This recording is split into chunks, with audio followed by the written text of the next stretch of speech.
Welcome to Learn English with Audiobooks.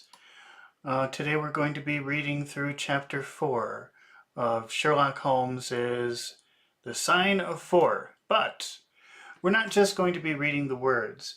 We're going to be stopping and talking about interesting vocabulary, and I'll be summarizing some of the more complicated lines so that it's a little bit easier to follow. And then comes the fun part. We will take a volunteer from Discord who will join us live. And the first thing that we'll do is we'll go through the story, or we'll go through a scene in pictures. So I'll ask the volunteer to describe the pictures, like the ones that you see behind me. And then comes the really fun part. We're going to build complex sentences. Don't worry, you're not alone. We're going to build complex sentences with a framework that I've designed so that we can explore vocabulary and practice putting things in the right order or expressing ourselves in just the way we want. So if you're B2 and you want to become C1, this is how you're going to do it, okay? And we're not just going to, I'm sorry, I saw a comment. Hi, Pachu. Pachu says hello. And I forgot what I was going to say. Can I remember?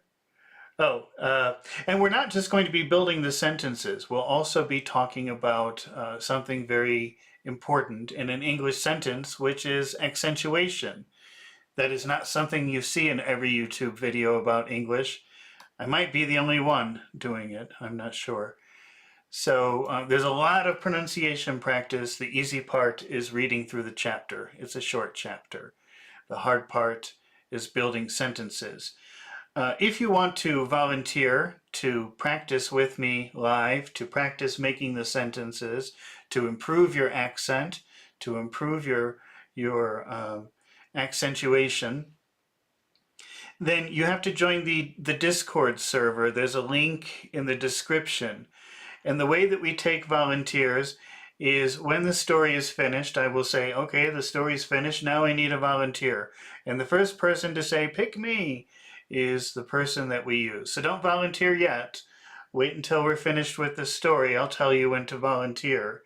And the rule is the first person in the Discord server who says, pick me, is the person that we use. I'm sorry, I can't. If you can think of a better way, then let me know. But so far, that's the only way that I can come up with. Okay, so let's get started. First, we're going to read the chapter. It's a pretty short chapter. And then we'll move on to the fun part. Well, this will also be fun, I'm sure. Okay, let's see. Let's get rid of this. And let me see here. Sorry, I'm out of practice. I haven't done this in a very long time. And I'm using new software. Okay, here we go. Chapter 4, The Story of the Bald-Headed Man. Okay, we followed the Indian down a sordid and common passage. Sordid could mean like mysterious or a little dirty or something like that. So if something is sordid, it gives you a bad feeling because it's a little dirty, a little mysterious, not very well kept, something like that. Something to make you think, oh, this is not very good. Okay, so we followed the Indian down a sordid and common passage. So in the earlier chapter, they had arrived at this mysterious house, and an Indian man, a servant with a yellow turban and a yellow sash, answered the door, and it seemed very strange because he seemed to be very fancy, and the house itself was not fancy. So the word that they used was incongruous, which means things don't match. You've got this servant who looks like he belongs in a very expensive home, and he's answering the door at a very cheap home. Okay.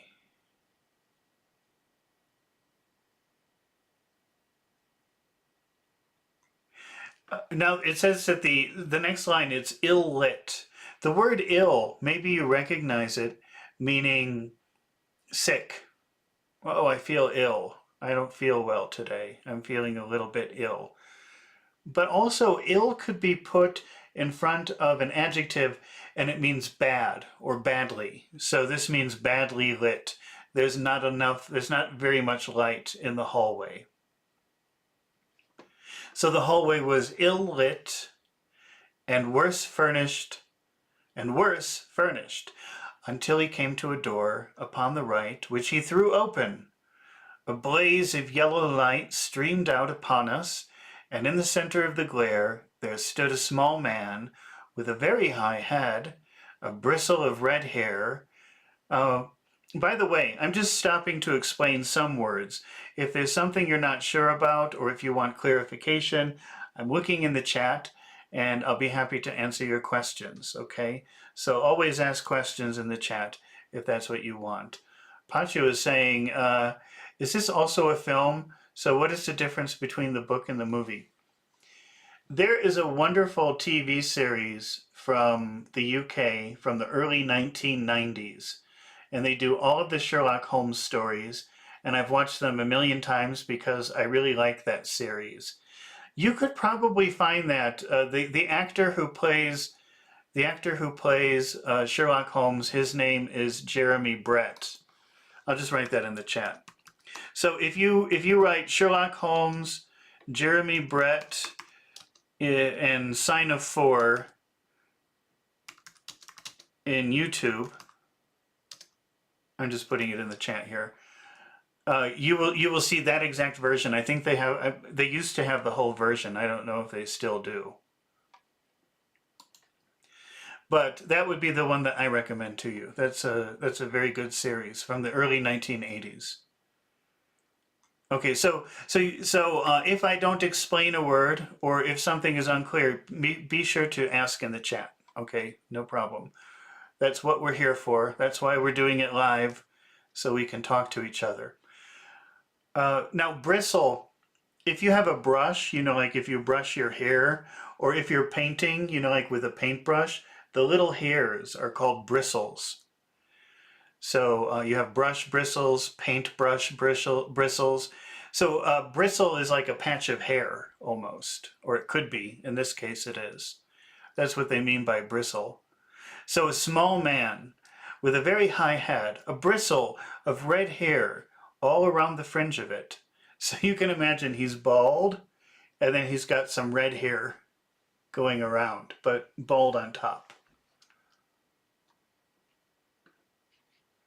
Pachi says we need some co-locations for this chapter. Well, let's see if we can find some co-locations. I'll try to remember if I see any. A bald shining cap, which shot out from among it like a mountain peak from fir trees. Fir trees are like pine trees, the evergreen trees. He writhed his hands. Writhing, that means he was doing something like this, moving in kind of a circular motion. I think I remember that word writhe when we were doing Charles Dickens a few years ago. And we were talking about, what was his name?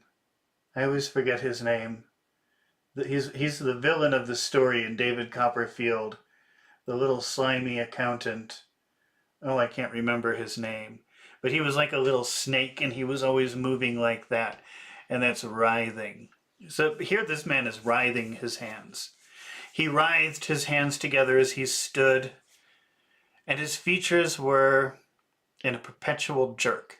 Now, jerk you might know as a stupid person, or a mean person, or a bad person. But jerk also means like a sudden movement.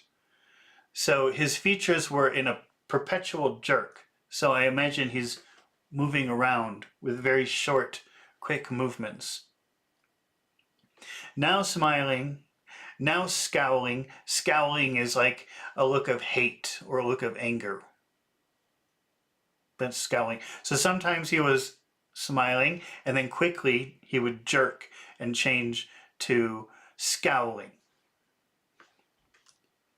I have to be very expressive because I can't figure out how to show you pictures on this software yet. So normally I would show you a picture of somebody scowling, but right now I can't figure it out. So let's see. But never for an instant in repose. Repose means rest. Nature had given him a pendulous lip.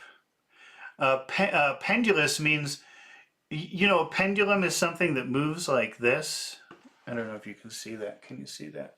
Like move, no, where is it? Like this. That's a pendulum. So if something is pendulous, it means it hangs over. It means like it could probably do this if you shake it. So he's got a big lip, a pendulous lip. And a too visible line of yellow and irregular teeth, which he strove feebly to concede. To strive is to attempt or to try to do something, and feeble means weakly. So he knew that he had ugly yellow teeth, and he tried to cover them. He didn't like to show them, but he didn't try very hard. That's the feeble part. So he strove to cover them. He tried to cover them, but he did it feebly. He did it. He didn't try very hard. He did it in a weak way. Feeble means weak. But he did it feebly to conceal by constantly passing his hand over. So he would sometimes just pass his hand over his mouth, maybe to cover his yellow teeth, but he didn't try very hard. The lower part, over the lower part of his face. In spite of his obtrusive baldness, he gave the impression of youth. In point of fact, he had just turned his 30th year. So he was only 30. Oh no, already bald, yellow teeth, but he's only 30. Your servant, Miss Morstan, he kept repeating in a thin voice. So that would be a very polite way, a very formal way of greeting somebody, especially somebody maybe you don't know. You say, I am your servant. People don't do that anymore. Don't go around telling people you're their servant. They'll say, what? What are you doing? Okay, let me just check everything here. All right. Okay, your servant, Miss Morstan, he kept repeating in a thin, high voice. Your servant, gentlemen. So he keeps saying, I'm your servant, lady. I'm your servant. He's talking to Watson and Holmes. Pray, step into my little sanctum. Pray here means like please, please step into my little room. Sanctum, that word sanct, it comes from the same word as saint, like holy, and a sanctum is a calm place. A sanctum is like a place where you could meditate. Let's think of it that way. So it's sort of like a religious place. But here it just means my calm, comfortable little room, the place where I am at peace. Pachu is saying sanct equals holy, kind of like that. Yes, saint, sanct, it comes from the same word. So a sanctuary is like a special place in a church or a temple where maybe they put a special statue or something. That would be very common, I think, in Hindu temples. Like maybe the place where you would keep like the statue, you might call it the sanctuary, because that's like the special place where you keep the statue. But here it just means this is my place. This is my place where I can meditate, where I feel so calm I could meditate, or something like that. It's a place of calmness. So pray step into my little sanctum, a small place, miss, but furnished to my own liking, an oasis of art in the howling desert of South London. We were all astonished by the appearance of the apartment into which he invited us. In that sorry house, Sorry, sometimes sorry could mean like pathetic. Like, oh, you are a very sorry person. That means I pity you. So this does not mean the house is apologizing. It means that the house is very pathetic. It's very sad. It's very ridiculous. So in that sorry house, it looked as out of place as a diamond of the first water in a setting of brass. The richest and glossiest of curtains and tapestries draped the walls, looped back here and there to expose some richly mounted painting or oriental vase. So you have to imagine it's a very plain looking house on the outside, nothing special. You think, oh, who lives here? And then it's kind of interesting because when the servant answers the door, he's very fancy. He's got a fancy yellow turban and a fancy yellow sash, and that's a very strange match. And then you walk down the ugly, dirty hallway, and you think, oh, this house is so horrible. But then when he opens up the doors to his and invites them in to his favorite room, his sanctum, it's richly decorated with very expensive things everywhere. Very expensive, beautiful things.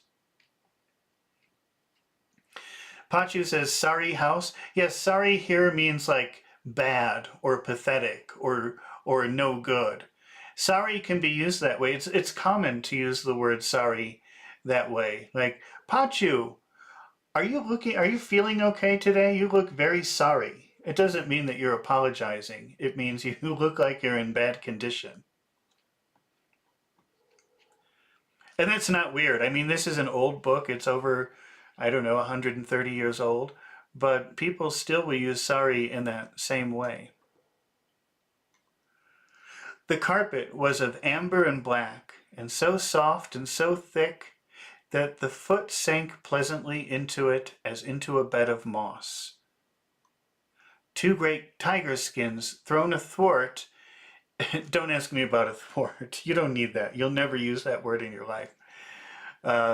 Increased the suggestion of Eastern luxury. As did a huge hookah, which stood upon a mat in the corner. A lamp in the fashion of a silver dove was hung from an almost invisible golden wire in the center of the room. As it burned, it filled the air with a subtle and aromatic odor. The word aroma means something that you can smell. If something is aromatic, it means you can smell it a lot. So, this is probably not an electric lamp. It's probably an oil lamp, but also they put some kind of perfume in the oil. So it's very aromatic. It's giving off light, but it's also giving off a very nice aroma, a very nice smell. Pachu says hookah is from India.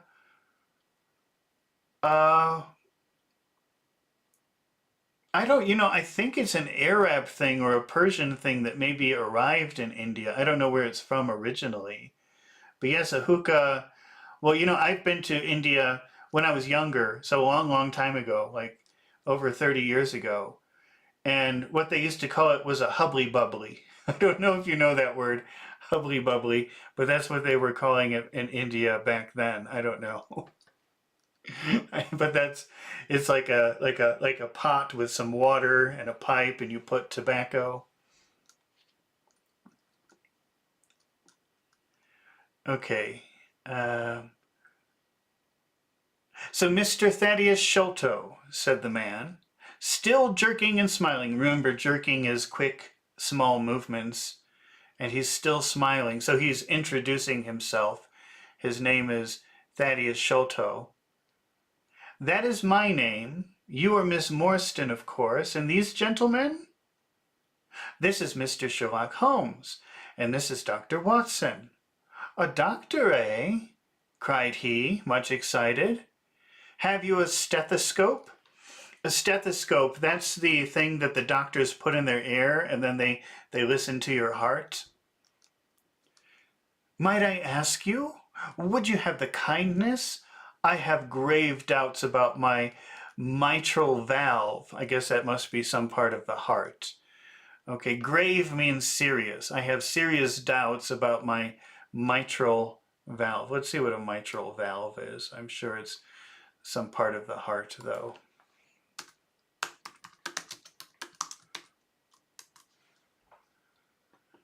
Yeah, the valve between the left atrium and the left ventricle of the heart, consisting of two tapered cusps. Okay, we don't need to go any more detail than that. Okay, the aortic, I may rely upon. That must be another valve. I know, I recognize that word aorta, but I don't remember what it is. But I should value your opinion upon the mitral. I listened to his heart as requested, but was unable to find anything amiss. So amiss means like strange or wrong. You might hear somebody say, Pachu, that could be an allocation. Something is amiss. That means something is wrong. Something is not right. So Dr. Watson says, I listened to his heart, but there was nothing amiss. There was nothing wrong. There was no problem.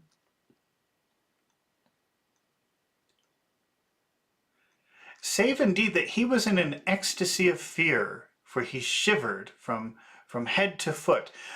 Shivering is ooh, and again, this could be a collocation. Shivering from head to toe or head to foot. Usually you would say that if you're very cold. So, oh, I went outside, it was very cold and rainy, and once I came in, I was shivering from head to toe or head to foot. I would say head to toe. I don't know, maybe head to foot is more British, or maybe it's just older English, but I would just say shivering from head to toe. It appears to be normal, I said. You have no cause for uneasiness. You will excuse my anxiety, Miss Morstan, he remarked airily.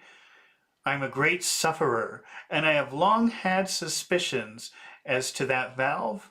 I'm delighted to hear that they are unwarranted. If you say that something is unwarranted, it means it wasn't deserved. So he was concerned about his heart, but it was not deserved. There was no reason to be concerned. It was unwarranted.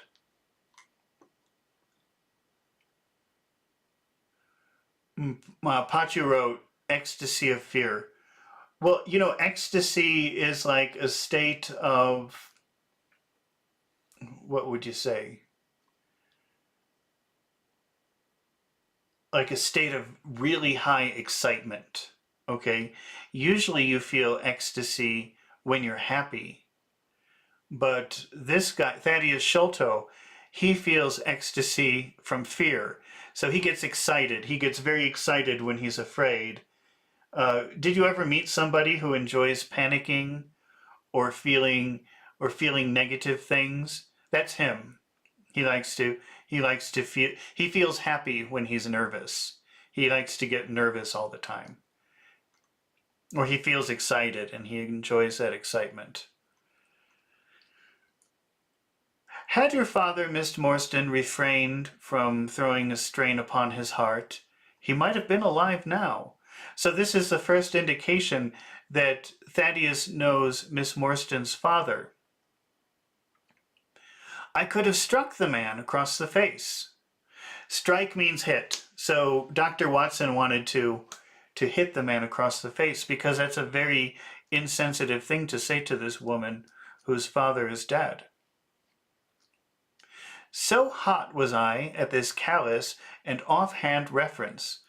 Callous means no feeling, okay? So,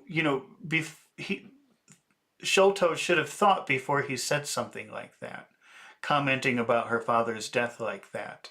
And offhand means very casual. Like he said something that was very insensitive or rude, and he didn't even think about it. It was offhand. To so delicate a matter, Miss Morstan sat down, and her face grew white to the lips, so she really took that comment badly. I knew in my heart that he was dead. Oh, she didn't realize that he was dead. That was the problem. Suddenly he just said that she was dead. that her father was dead, and she didn't know that. She thought he was just missing. I can give you every information, said he, and what is more, I can do you justice. And I will, too, whatever Brother Bartholomew may say.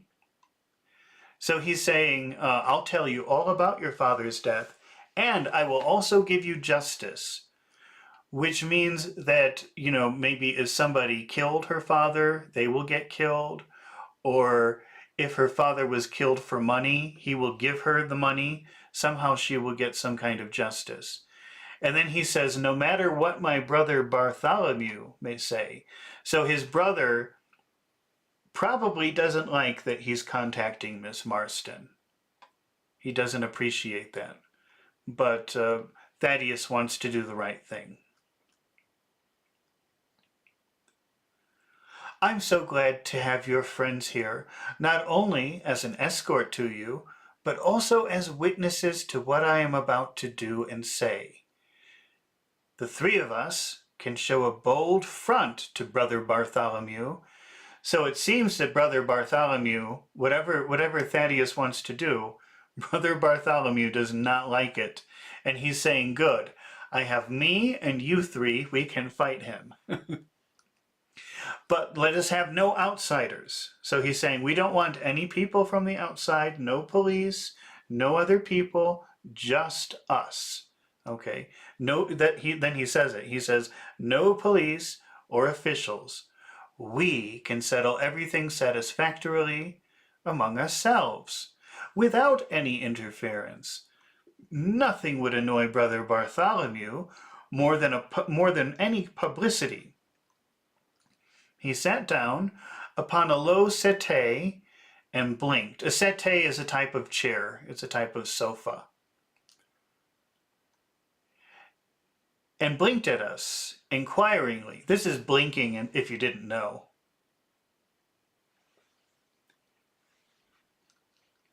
And inquire, inquire means to make a question, to ask a question. So if you look at something or someone inquiringly, you go, like you're asking a question with the look on your face. So he was blinking at them inquiringly, like something like that. I don't know. With his weak, watery blue eyes. For my part, said Holmes, whatever you may choose to say will go no further. So Holmes is saying, whatever you tell us here, I promise I won't tell anyone outside of this room. That's what the will go no further means here. I nodded to show my agreement. Nodding means saying yes with your head. I nodded to show my agreement. That is well. That is well, he said. May I offer you a glass of Chianti, Miss Morstan? Chianti is a type of wine. Or of Tokay? I keep no other wines. Shall I open a flask? A flask is kind of like a bottle. No? Well, then, I trust you have no objection to tobacco smoke, to the mild balsamic odor of the Eastern tobacco. I'm a little nervous, and I find my hookah an invaluable sedative. Sedate means relax. If a sedative is a type of medication that makes you relax. And he says that for me, tobacco is a sedative. For me, tobacco helps me to relax. He applied a taper to the great bowl, and smoke bubbled merrily through the rose water.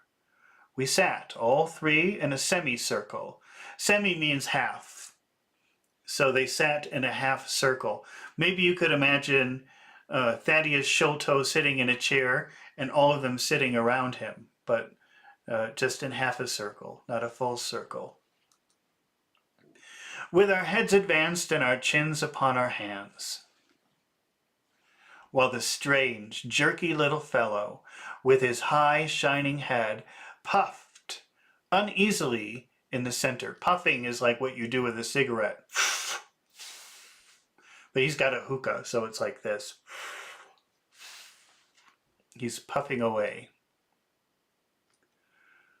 "When I first determined to make this communication to you," said he, "I might have given you my address, but I feared you might disregard my request." Disregard here means ignore.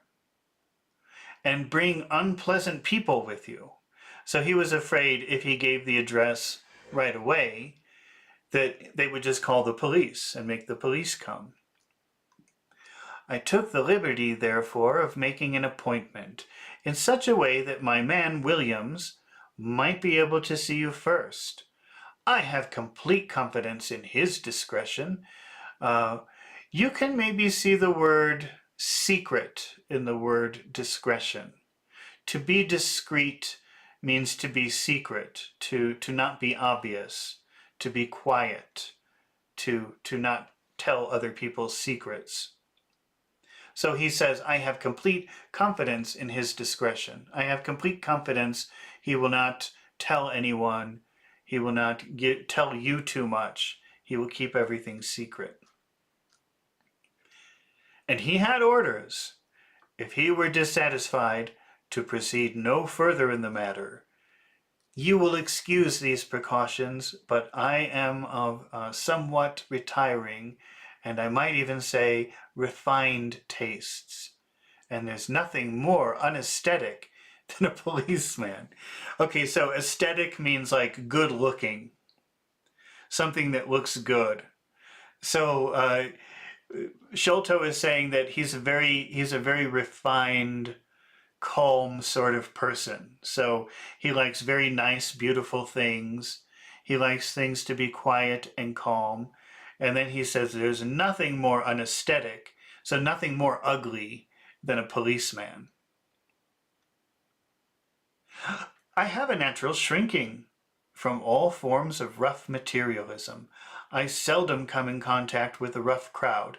Maybe he's afraid that the policeman would be too, because rough means like violent or ugly or something like that. So he says, I never talk to rough people.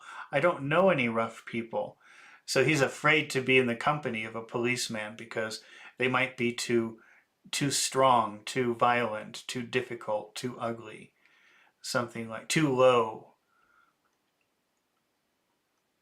I live, as you see, with some little atmosphere of elegance around me. I may call myself a patron of the arts.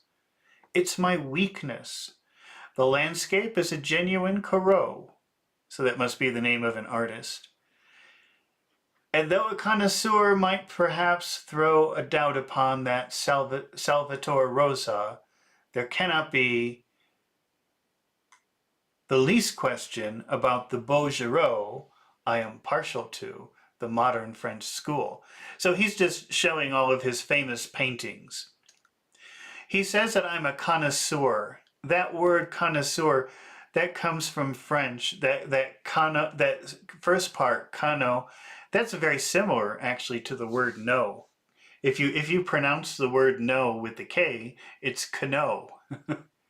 And that's what it means in all Latin languages, but this comes from French. It's the word to know, cano, connoisseur. I'm a knower. But this is a certain type of knowing. This is like appreciate.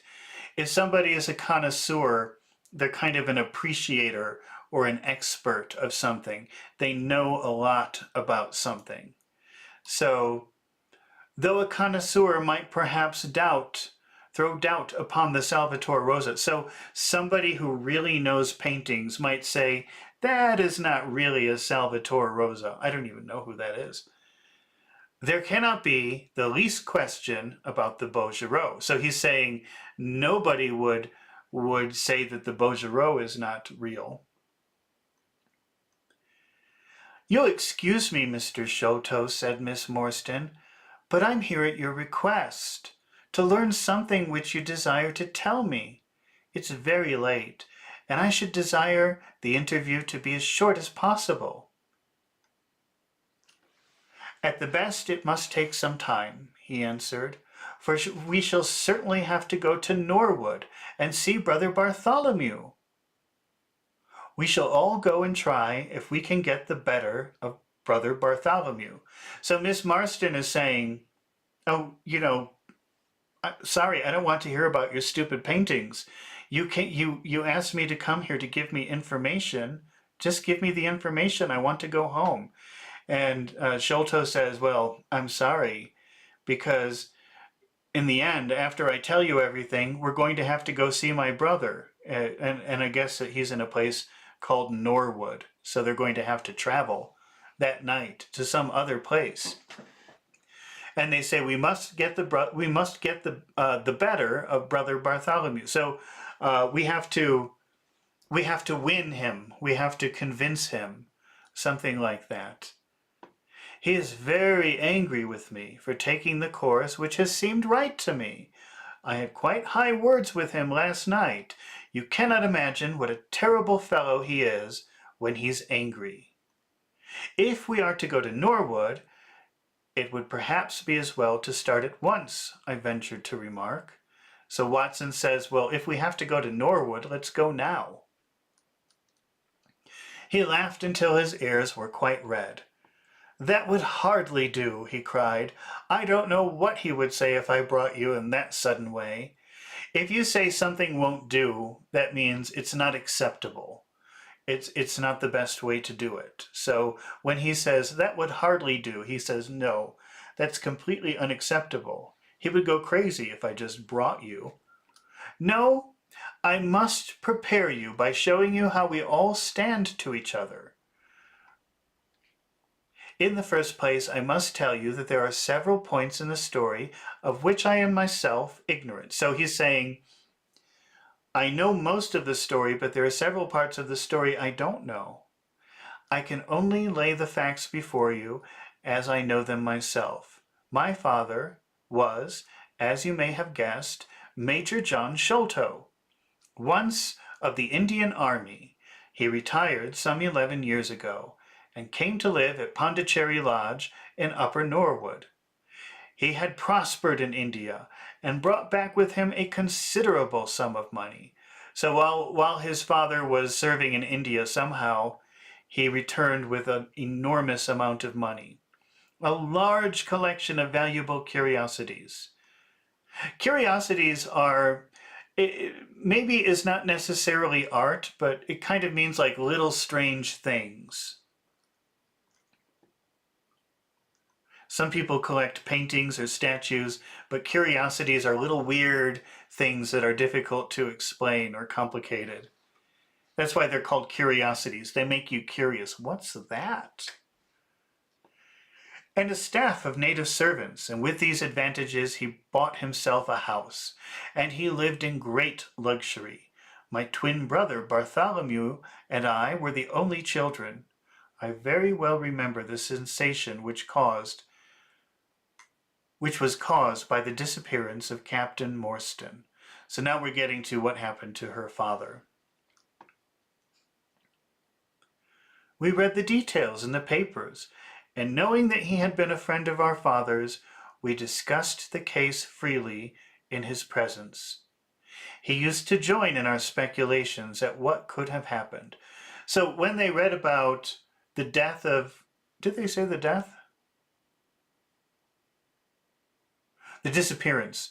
When they read about the disappearance of Captain Morstan, the two boys used to talk about it and speculate, try to guess what happened to him. And they did that because they knew the father knew Captain Morstan. But I guess the father always knew what happened to him. He used to join in our speculations as to what could have happened. Never for an instant did we suspect that he had the whole secret hidden under his breast. This is the breast, but that's where your heart is. So the secret was hidden in his heart.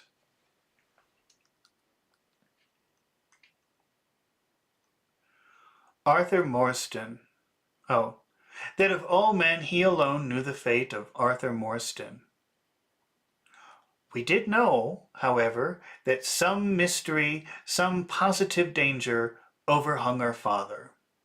So hang over, that means like imagine a black cloud is over you. We use that metaphor a lot in English, having a dark cloud above you.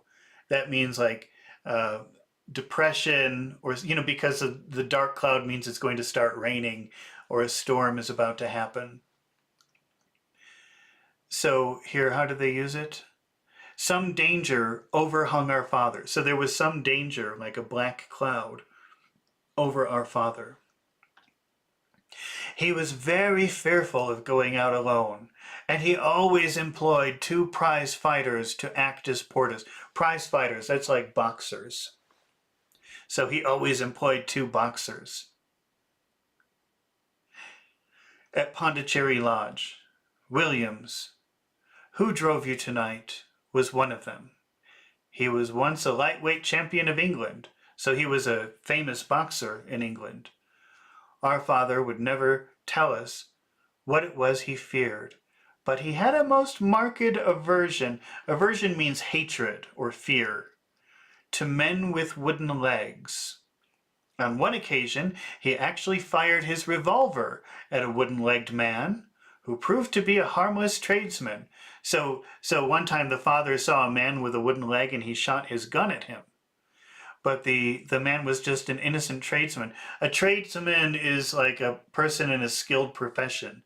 Maybe he works with wood or metal, so he creates things with wood or metal or some kind of material, or maybe he fixes houses. He has some special skill. That's what a trade is.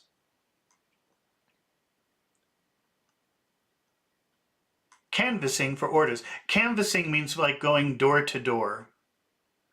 So there was this man with a wooden leg going door to door looking for work because he had some kind of special skill. They don't mention what it was. But when Major Sholto opened the door, he saw the man with the wooden leg and he shot him because he had a wooden leg. He's afraid of people with wooden legs. We had to pay a large sum of money to hush that matter up. Hush means to make it quiet. Shh, hush means to make something quiet. So they had to pay the man with the wooden leg a lot of money so that he wouldn't tell people about it. So that he would. That's called hush money, by the way. You hear about hush money a lot in politics. Like the politician paid someone not to talk about the affair or something. He paid hush money. My brother and I used to think that this was a mere whim of my father's. A whim means like some kind of little thing that he does that you can't explain.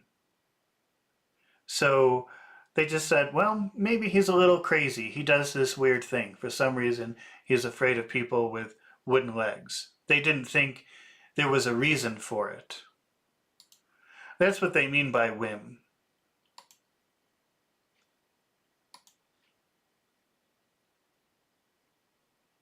But events have since led us to change our opinion. Early in 1882, my father received a letter from India, which was a great shock to him.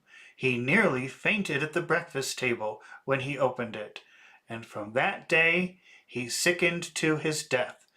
So one day they're all having breakfast. He receives a letter from India. He reads it, and he's very shocked. And from that day forward, he just started to slowly die.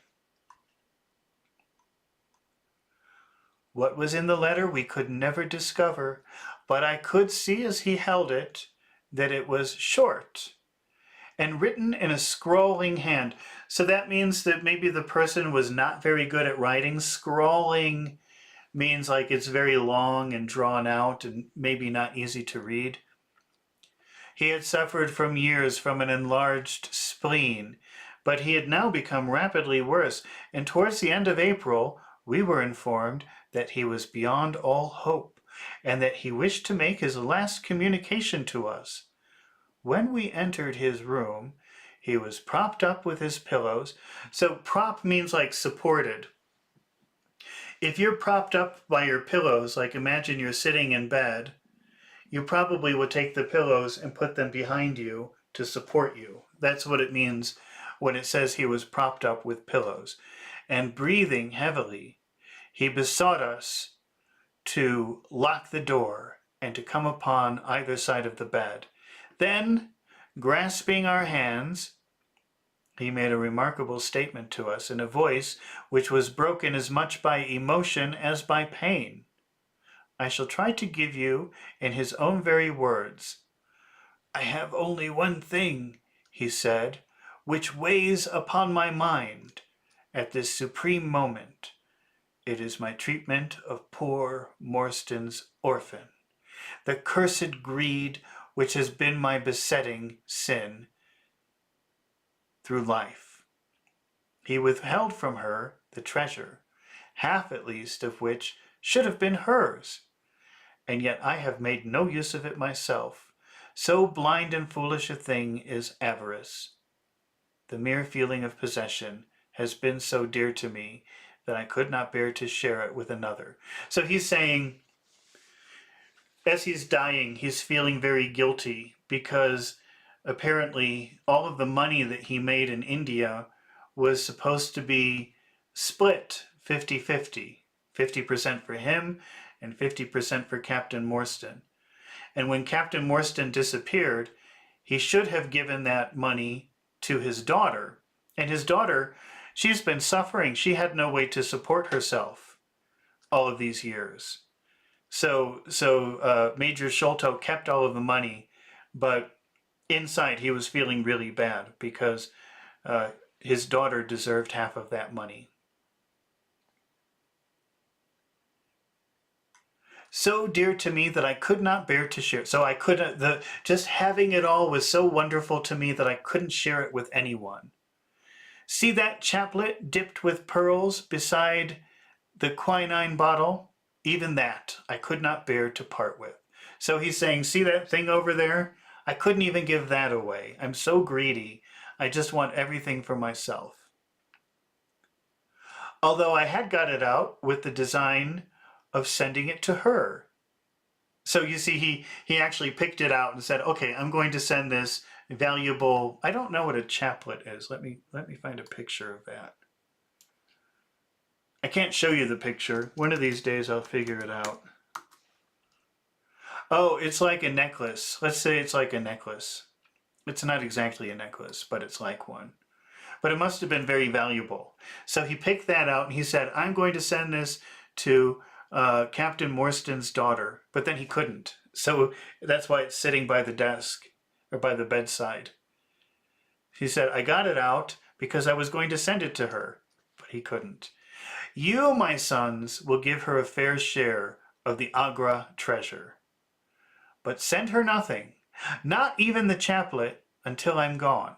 After all, men have been as bad as this and have recovered.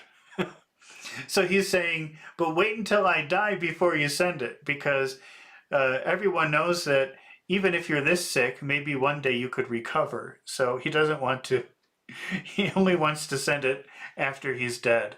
If he gets better, he doesn't want to send it. He can't. I will tell you how Morstan died, he continued. He had suffered from years from a weak heart, but he concealed it from everyone. I alone knew it. When in India, he and I, through a remarkable chain of circumstances, came into possession of a considerable treasure.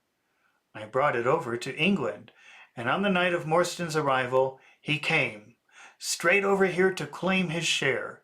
He walked over from the station, and was admitted by my faithful Lal Chodar, who is now dead.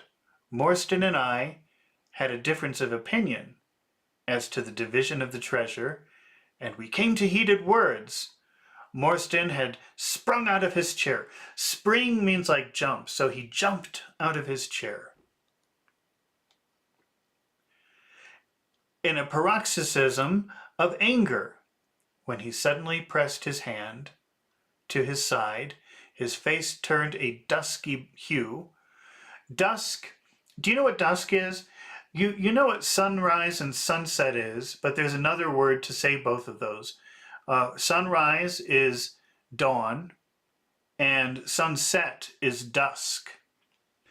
So if I think of sunset, I maybe think of like a grayish sort of color. Hue sort of means color. So his face turned like a gray color, a pale color, and he fell backwards, cutting his head against the corner of the treasure chest. When I stooped over him, I found to my horror that he was dead. For a long time I sat half distracted, wondering what I should do. My first impulse was, of course, to call for assistance, but I could not recognize that there was every chance that I would be accused of his murder. So he thought, when Major Morstan fell over and died, his first thought was to call for help, but then he was afraid that people would accuse him of murdering Captain Morstan. His death at the moment of a quarrel is a type of fight. And the gash in his head, the gash would be like the big mark because his head fell against the treasure chest. Imagine that's a very strong metal that would leave a huge mark and maybe even break some things. That's a gash. That's what a gash is. It's like an open wound. Would be black against me. Again, an official inquiry could not be made without bringing up some facts about the treasure. He was also worried that if the police became involved, it would be inevitable. They would have to talk about the treasure. He didn't want anyone to know about the treasure, which I was particularly anxious to keep secret. He had told me that no soul upon earth knew where he had gone. So nobody knew that he was going to the house that day. And there seemed to be no necessity why any soul ever should know. I will stop pondering over the matter. Pondering means thinking. I'll stop thinking about it. When looking up, I saw my servant, Lal Chodar, in the doorway. He stole in and bolted the door behind him. "Do not fear, Sahib," he said. "No one need know that you have killed him. Let us hide him away, and who is the wiser?" "I did not kill him," I said. Lal Chowdar shook his head and smiled. "I heard it all, Sahib," said he. "I heard you quarrel," so quarrel means fight. "And I heard the blow. Blow means hit. But my lips are sealed. All are asleep in the house. Let us put him away together." There was enough to decide. What? That doesn't make sense. There was enough to decide. That was enough to decide met. I don't know why that word met is there. If my own servant could not believe my innocence, how could I hope to make it good before 12 foolish tradesmen in a jury box? Lal Chodar and I disposed of his body that night, and within a few days, the London papers were full of mysterious disappearance of Captain Morstan. You will see from what I say that I can hardly be blamed in the matter.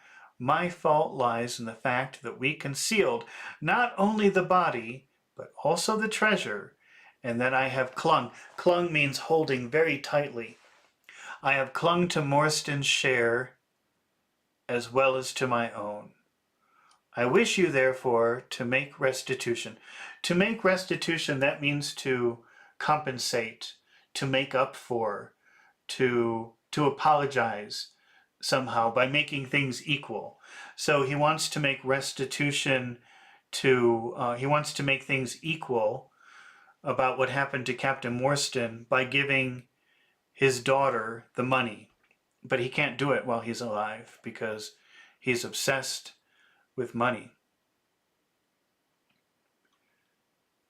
Put your ears down to my mouth. The treasure is hidden in... At this moment, a horrible change came over his expression. His eyes stared wildly. His jaw dropped and he yelled in a voice which I can never forget.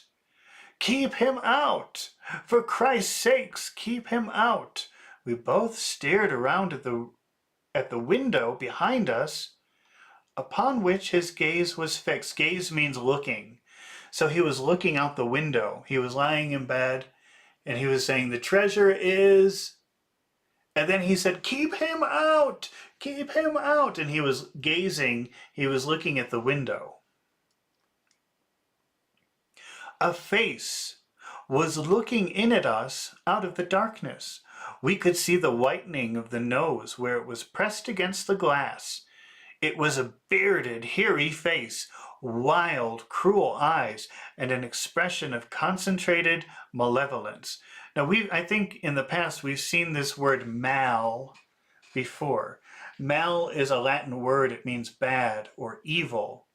So malevolence means like evil intentions. So you could look at the eyes and you could see an evil intention. And like you can see a look of malevolence. My brother and I rushed towards the window, but the man was gone. When we returned to my father, his head had dropped and his pulse had ceased to beat. Cease means stop. So his heart stopped beating.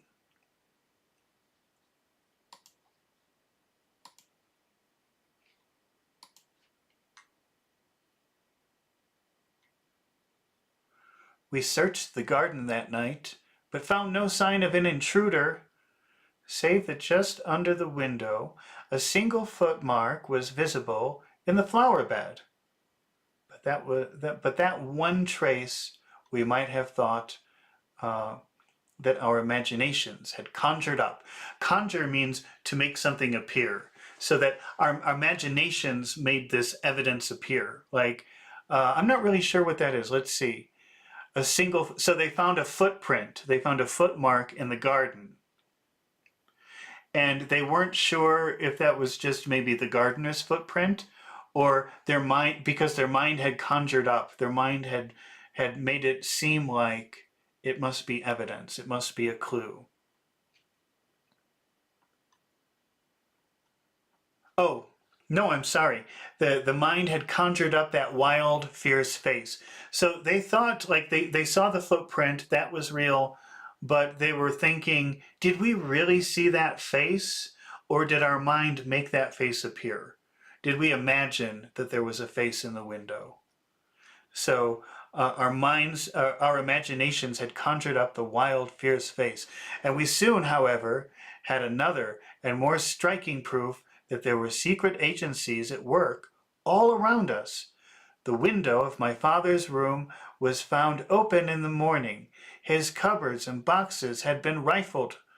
That means that somebody opened up all of his boxes and cupboards and they did this. So they rifled through the cabinets, they rifled through the boxes.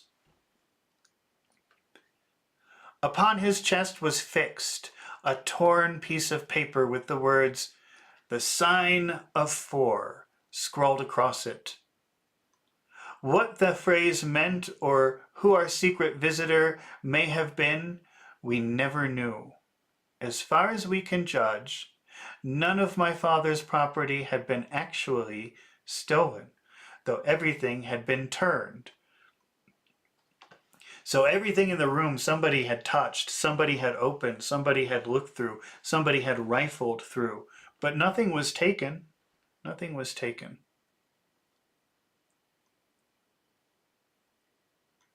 My brother and I naturally associated this peculiar means strange. That's a sort of a fancy way of saying strange. This peculiar incident with the fear which haunted my father during his life, but it's still a complete mystery to us. The little man stopped to relight his hookah and puffed. That's puffing. Puff a cigarette, puff a hookah. For a few moments, we had all sat absorbed, listening to his extraordinary narrative. At the short account of father's death, Miss Morstan had turned deadly white, and for a moment I feared that she was about to faint. She rallied, however. To rally means like to bring everything together. So, this man is describing, she's learning for the first time that her father is dead. He's not just disappeared, but he's dead. And Then she's learning details about his death, and she can't take it, so it looks like she's about to faint. But then she rallies, she pulls everything together, and she doesn't look so nervous anymore.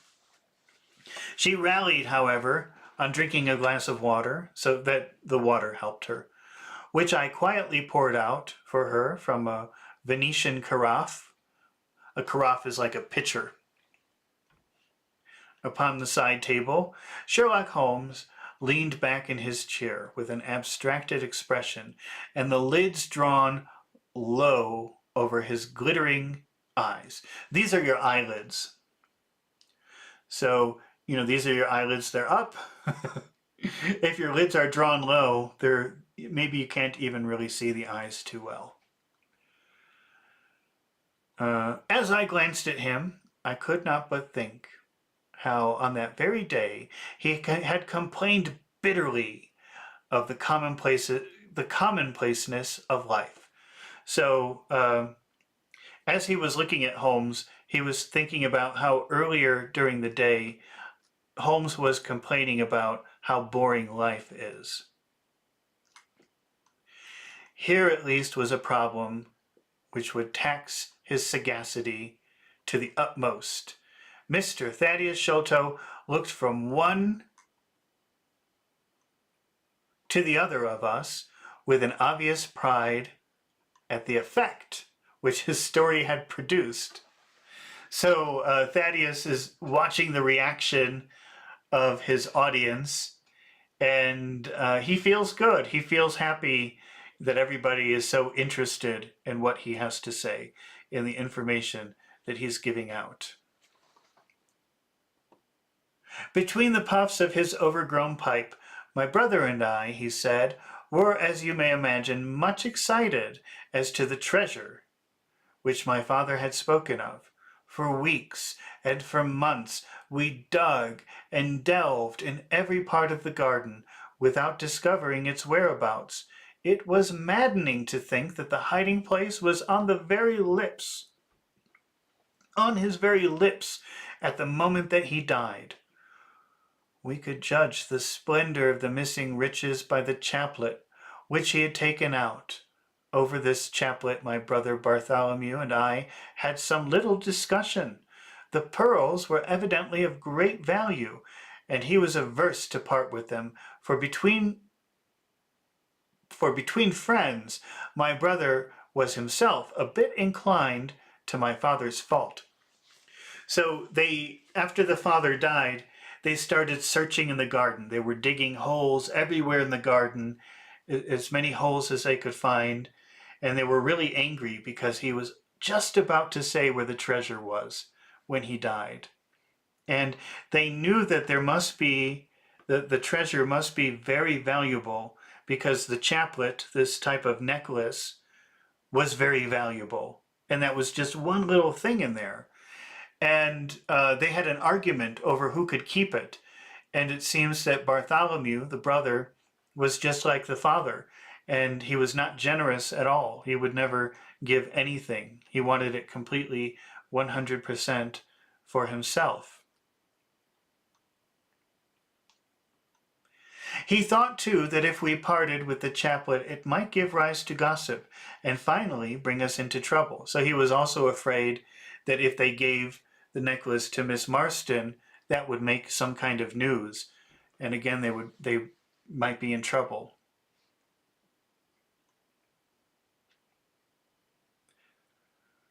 It was all that I could do to persuade him to let me find out Miss Marston's address and send her a detached pearl at fixed intervals, so that at least she might never feel destitute. So what they agreed upon was they would just take one pearl from the necklace and send it to her. Maybe once a month they would send her a pearl. And this way she would at least not be poor. She could go and sell it and she would have money to live off of. That's what destitute means. Destitute means extremely poor. So we'll send her one pearl a month, and at least she won't be destitute. At least she won't be extremely poor. She can sell it and maybe get money for rent or food or something. It was a kindly thought, said our companion earnestly. It was extremely good of you. The little man waved his hand deprecatingly. We were your trustees, he said. That was the view which I took of it. So he sort of felt like sort of fatherly towards her, like it was his duty to take care of her. And that's why they sent the pearls. Though Brother Bartholomew could not altogether see it in that light. We had plenty of money ourselves. I desired no more. Besides, it would have been such bad taste to have treated a young lady in so scurvy a fashion. Le mauvais goût. Oh, le mauvais goût mono cream.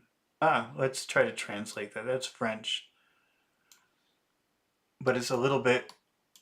I had to copy and paste this earlier because I couldn't get the PDF to work in this software. Le mauvais goût men au crime. Let's see.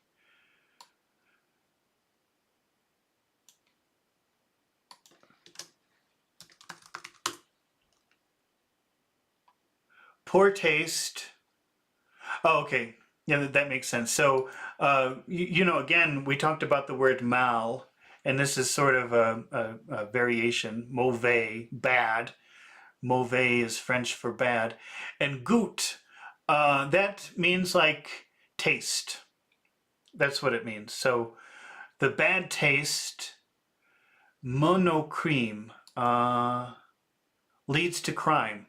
I don't know. It's a French expression, which means bad taste leads to crime. To me, it doesn't make too much sense, but it does to Thaddeus Sholto. See, and then he even says, the French have a very neat way of putting these things. I don't even understand it. Our difference of opinion on this subject went so far that I thought it best to set up rooms for myself.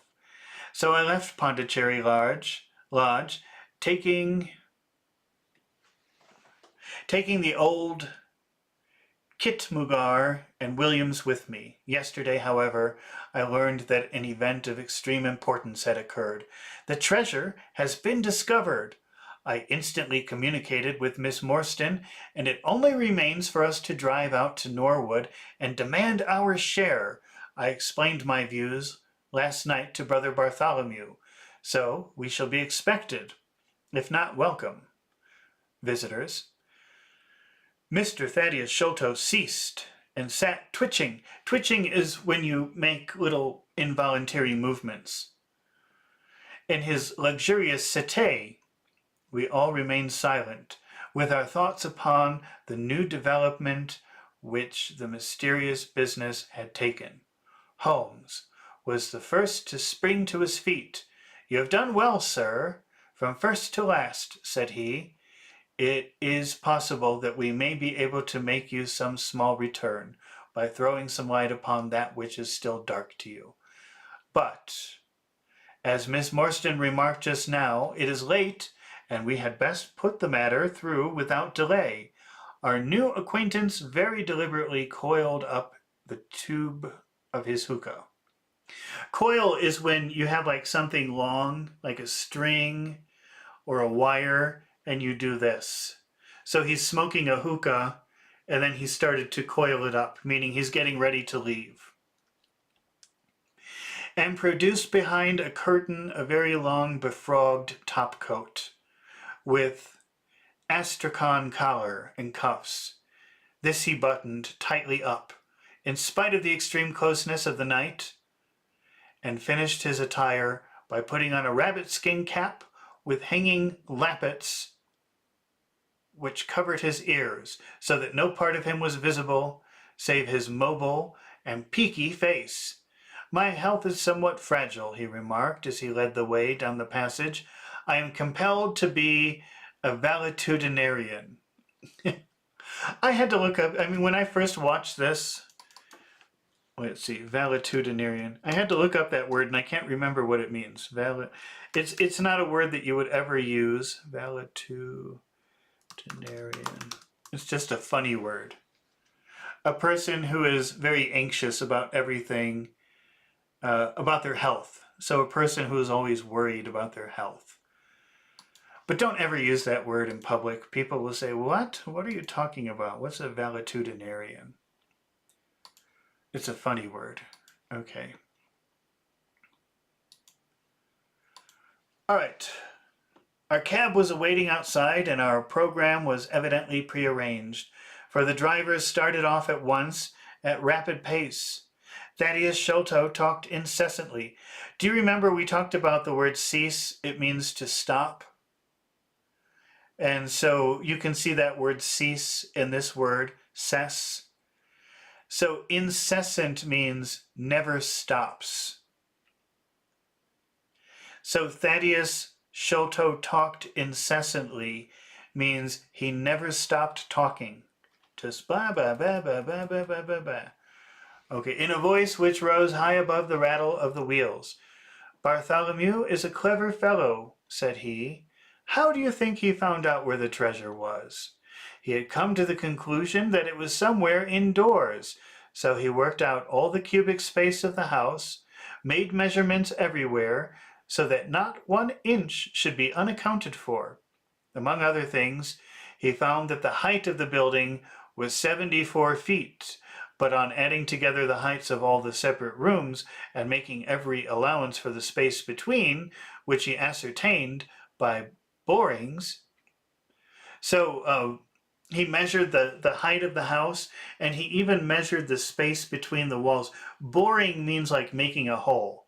So sometimes he would make a hole in the wall and then measure what is the space between walls.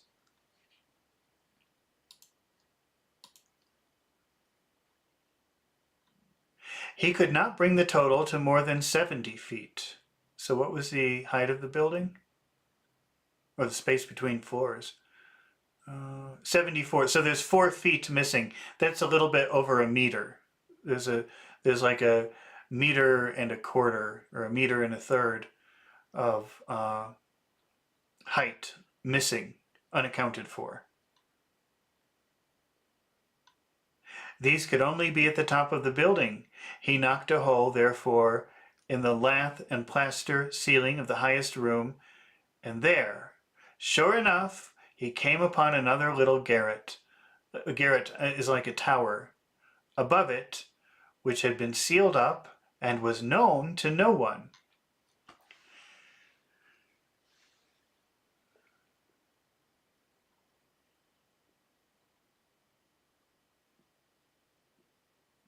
In the center stood the treasure chest, resting upon 2 rafters. Rafters are like the bars. You know, when they're building a house, you have like wood or metal or something going across for support of the floor above it. Those are rafters. He lowered it through the hole, and there it lies. He computes the values of the jewels at not less than £500,000 sterling. Well, let's see. I'm just going to ask ChatGPT, how much is £500,000 from 1880 in today's money? Let's see how much that is. I bet it's a lot.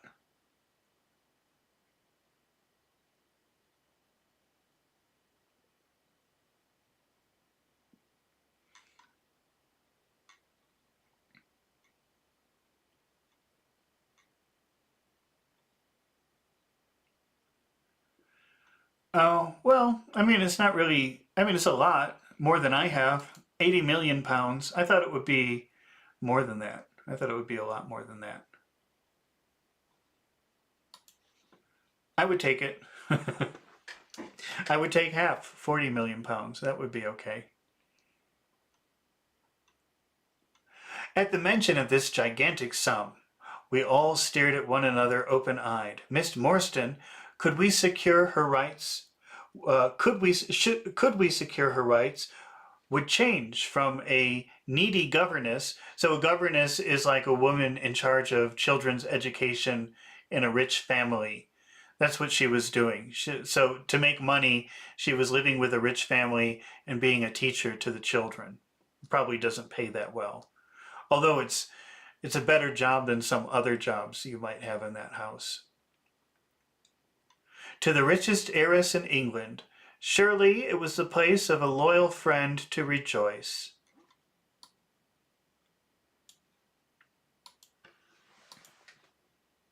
I think we're almost done with this chapter. So, Pachu, if you want to volunteer, you better start volunteering. If you're still there. I haven't seen you since offhand. Maybe you fell asleep. Okay, let's see.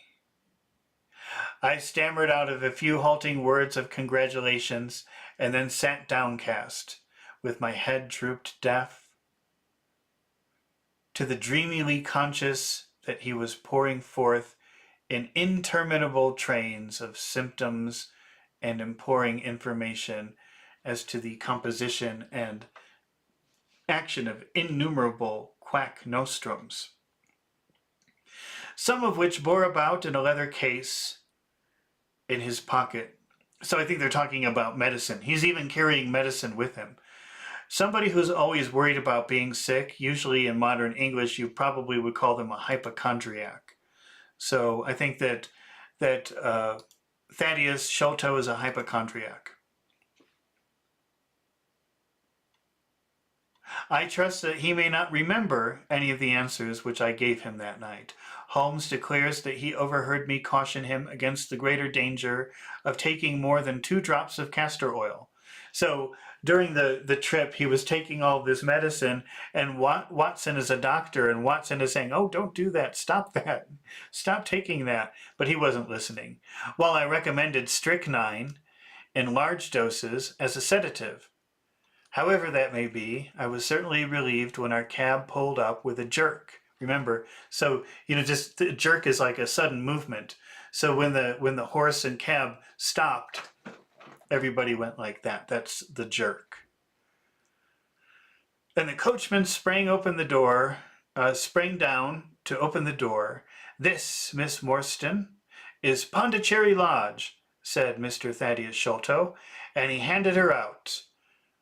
Babble of our new acquaintance.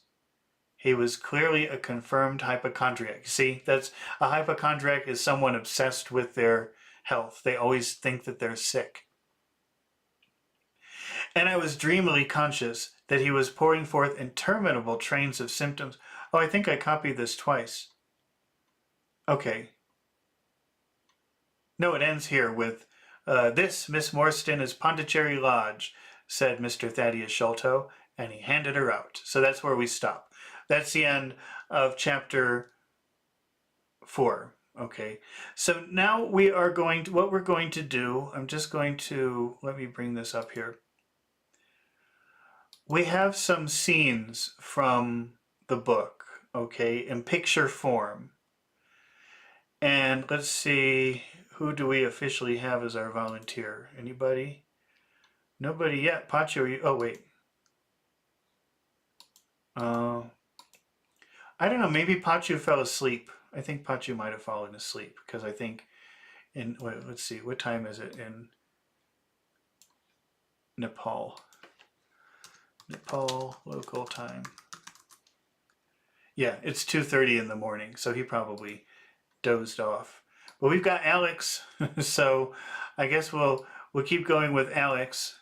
Okay, but I have to take a break. All right, so well, I'll just leave, instead of putting like a screensaver, I'll just leave this picture.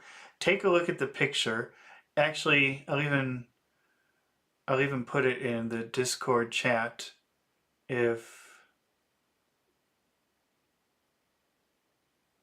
well, let me delete myself here for a minute so you can look at it closely, because the first thing that we're going to do is we're going to take a look at the picture and try to describe what we see one way, okay? But then we're going to go frame by frame. So you see we've got like frame 1, frame 2, frame 3, and we've got vocabulary and things that we can use to describe the pictures. So we'll be exploring vocabulary, making sentences, making complex sentences with this information, okay? So this is the really fun part. Just give me a second. I'll be right back, okay?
Okay, I'm back. Let's see.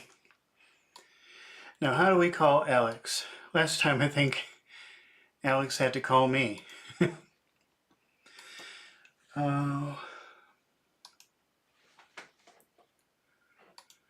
let me just see. Oh, yeah, Alex is calling now, I think. How do I answer that? Okay. Hello? Yes. Yes. How do you do that? How do you call me? What do you do exactly? If you go to the top, you're going to find the sign for like a phone. Oh, Right? okay. And you just press that? Yeah. Okay. Yeah, that's it. All That's right. it. I don't know why Discord confuses me so much.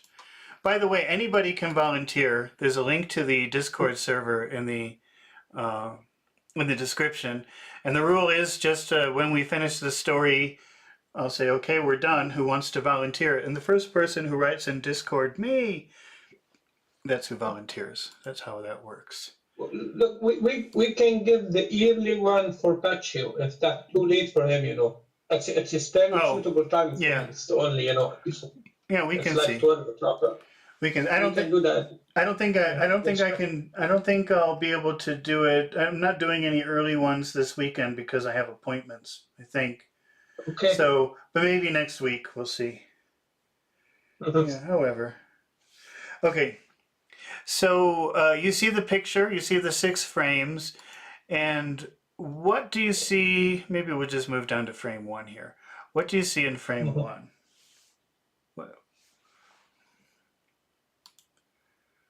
If you're in the frame one. oh, and by the way, I think I fixed the delay. I think the delay is not so bad anymore. But you know, I'm not sure. But I put the picture in the Discord server so you can see it there just in case. And Just amazing. And make it bigger. oh wait. Okay, let me try to give you a bigger view. How about that? Is that better? Okay, just give a sec. Yeah. Okay. Yeah. So what do you see in frame 1? How would you describe that? Just we move to the second one now. So, Oh yeah. back to the first. I'm just loading these up in advance so that we don't waste time Okay. here. Yeah, yeah. But oh, you can see it in the video. Okay, well that's fine. If you can see it in the video, great. Well, let's talk about frame one. What do you see? So they're like a man carrying a bag, okay, or Hmm. a suitcase. He is beside the seashore, like and Okay. there's a ship as well. Two people follow him up. Can you read? Uh, Can you read what it says underneath? Manor Salt, okay, returned from India was rich, very rich, but he was strange and worried. He would not explain how he got his money. Okay. All right. So he's returning from India. He's got a lot of treasure with him for some reason. Those are his two sons in the background, Mm, and nobody knows how he mhm, got the money. Okay. mhm. What do you see in picture number two? Okay. I wish I had that. I think the treasure, yeah, that's the Mhm. money he got from the. Uh, It's like it could be like jewelry. Could be like yeah. he kept a wonderful treasure locked in a chest. No one knew where it come from. He would not tell even his own sons. Yeah. So not even his sons They know kept it where he secret. got the money Mm, from. mm. Okay. How about in picture number three? What do you see in picture number three? Just can just so please load it in the scope because Okay. I'll put it. yeah, that would be great. Okay. A frightened servant rushed in. Someone was looking through the window. Major Sholto, Hmm. Sholto, Sholto. I've was never. Sholto, yeah, Mhm. was terrified. Okay, so there's a strange person looking in the window, and Mm, it scared the father. Okay. mm, We'll move on to picture number four. okay, I'm just putting that in the Discord right now so you can see it. okay, thanks. What do you see in picture number four? It's I think it's the end. That's the end of everyone. The end of the human being. He is lying down in his Hmm. bed. Yeah, He's lying on his deathbed. deathbed. Major Sharp finally began to confess everything, but he didn't say anything. He spoke about treasure and Captain Morrison. Morstan. Morstan. Okay. Mm. All right. And But he didn't say anything about the treasure. Like, where is it? no, I guess I don't think that he said anything about where the treasure came from. Just that And the Captain Morstan was supposed to have half, but he was too greedy. half of it. Yeah, he was but Sholto was too greedy. He couldn't give him half. Yes. And when Sholto when Morstan came to demand half, they got into a fight. And according to Sholto, he fell down and died. He had a heart attack because he had a weak heart and he died there. Mhm. Do you remember that? Did you hear that from the story? Yeah. I Uh-huh. just, yeah, I listened to Uh-huh. you, and Yeah. I took notes as well. So that's why I was very Mhm. quick, just take notes, took notes, and all the new Okay. words and all the stuff. So yeah, I was here to follow.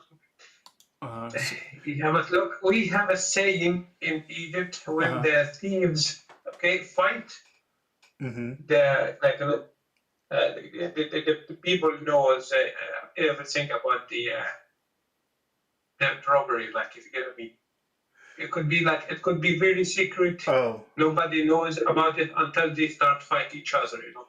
and that was the problem because the Sholto wanted to call the police after Morstan died, but then he said no, then they'll know about the treasure. So he was afraid of that.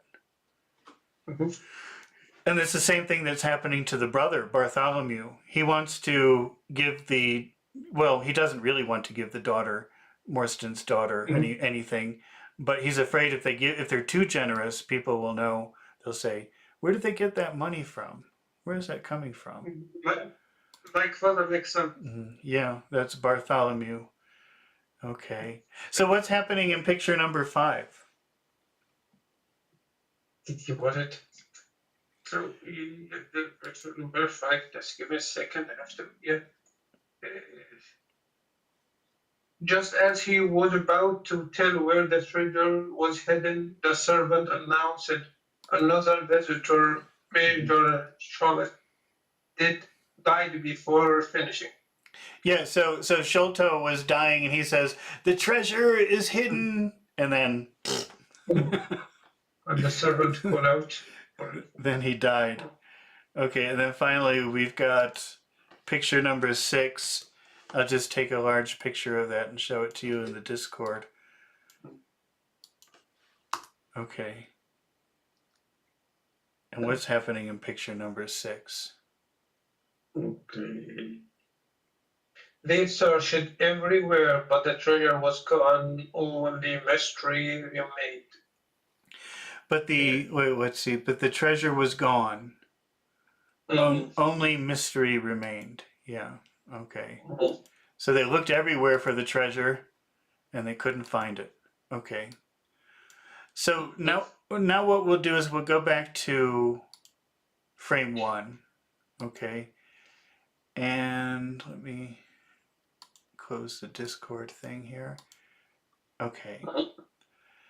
So we're thinking about frame 1. Maybe now that we're familiar with the picture, I'll take the picture down.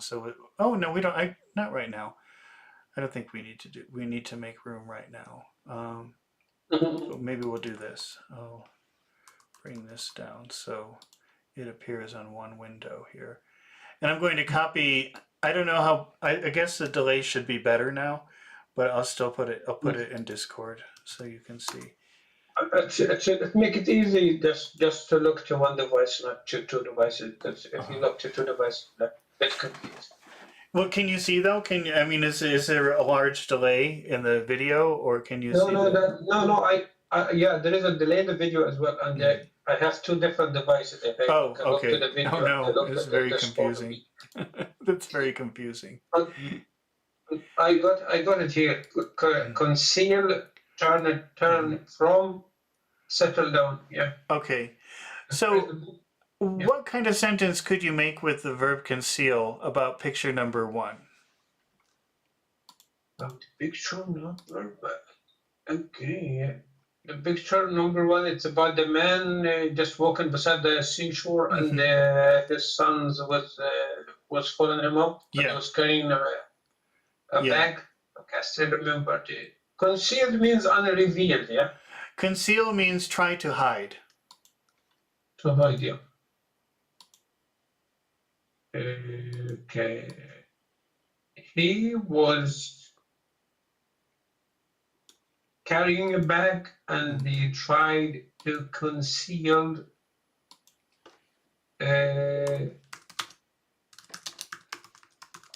something hidden, like it's a very that's not a sentence at all. I don't know. He concealed the secret. From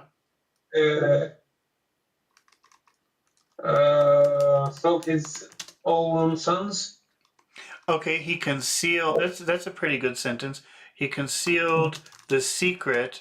We use from. Okay, from his sons. All right. Now I think the next verb, return from. Return from, yeah. Maybe we could make like a when sentence, like when he concealed the secret from. I mean, we could make like a 2-part idea here. He concealed the secret, okay, from his own sons. Okay, his own sons. How would you add return from in that idea? when he returned from India. Okay, so tell me. When he returned from India. Okay, when Okay. he We- returned from India. He concealed Mm-hmm. The secret. the secret from. Mm-hmm. Can you please just put it on the screen as well? Oh, sure. Sorry. Yes. Yeah. Sorry for that. Okay, but I don't know about settle down. I mean, what do you think we could do with settle down? Do you think we could? Settle down. Yeah, we can make a bet. Okay, what would you do there? Okay. After he settled down, he tried to, like, start a new life, or just Okay. he tried to act as nothing happened.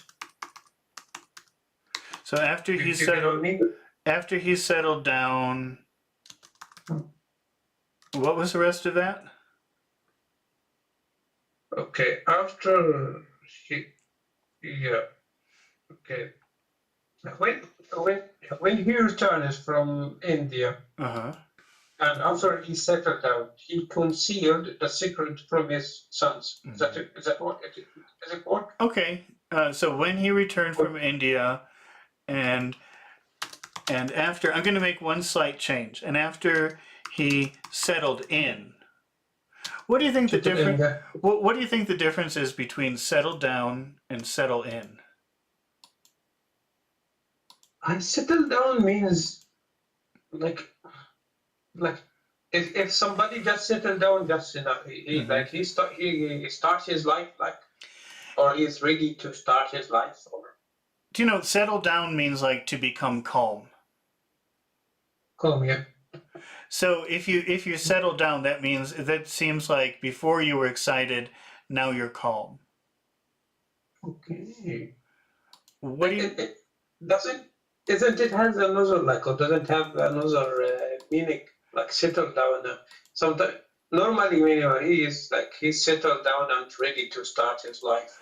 Yeah, you will use that maybe if you're talking about a young man who's like maybe 18 or 25, and usually at that time they like to go crazy and go out and drink and party and do a lot of crazy things.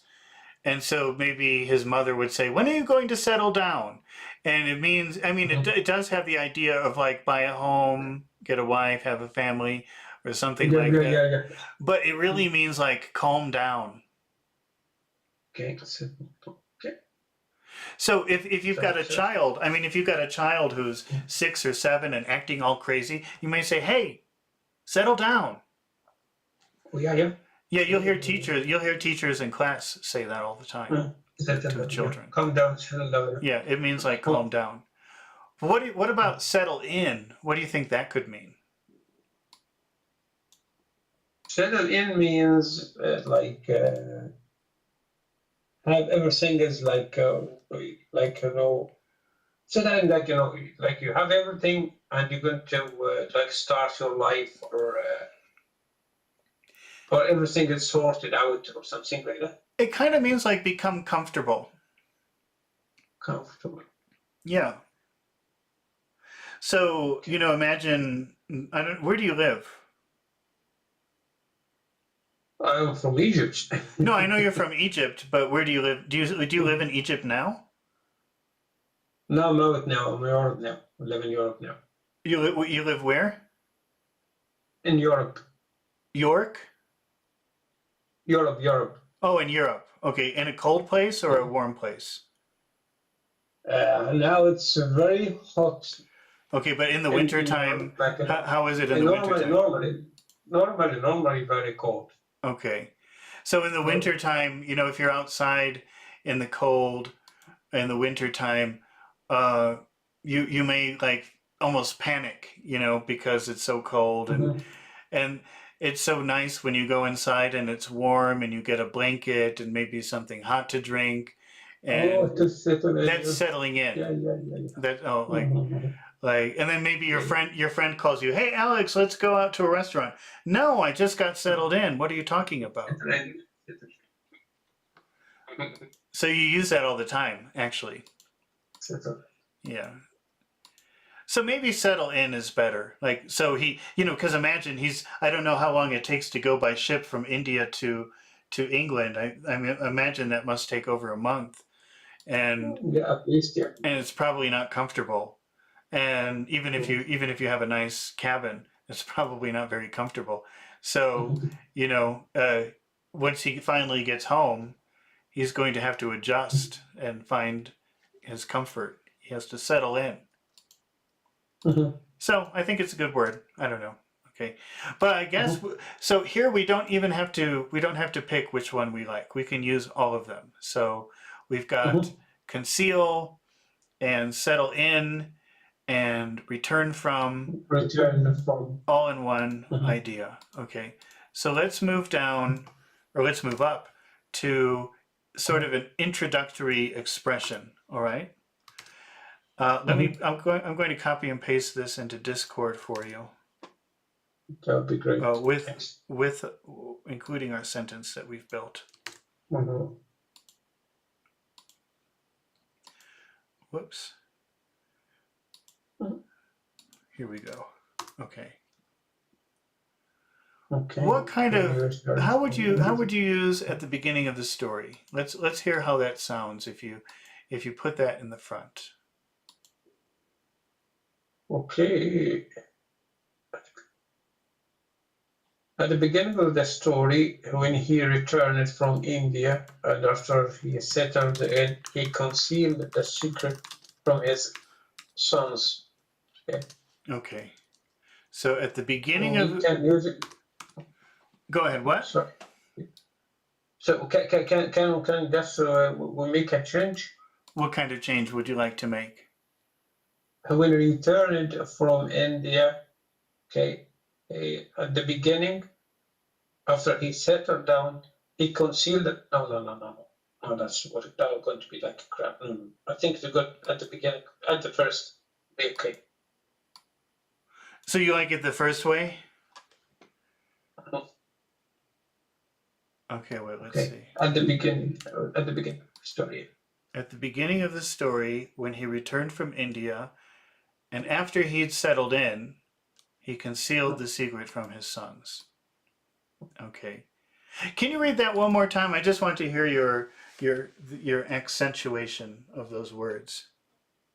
So, sir, at the beginning of the story, when he returned from India and after he settled in, he concealed the secret from his sons. Okay.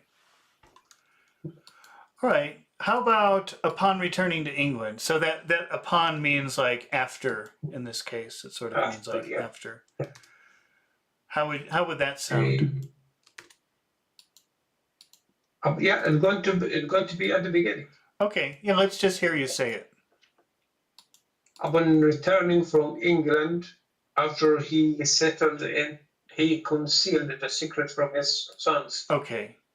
Yeah, it's just, We have to get rid of when he returned from England because we haven't did that in the phrase. Upon returning to England.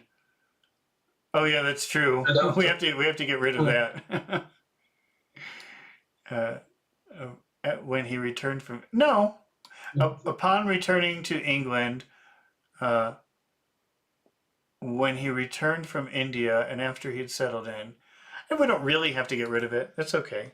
It kind of works. Okay, and finally, shortly after arriving home. We're just practicing using different intro phrases here to build the sentence up. Maybe you know them, maybe you don't. But it's just good to practice saying them and getting used to them. So how would you say the final one? Okay.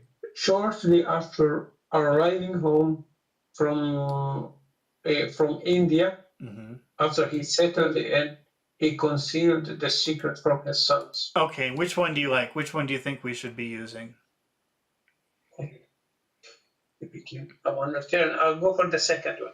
The second one? So upon returning to England, so we just get rid of the when. I think maybe that's better. When from India, and after he settled in, he concealed the secret from his sons. Okay, so I'm going to paste that into Discord. This is the final sentence here, and then let's move down to adverbs. And do you know this adverb reluctantly? Just have I don't have them yet. Oh, you don't? Just Oh, wait, let me put it again. Maybe I didn't do it. Maybe I thought I did it, but I didn't do it.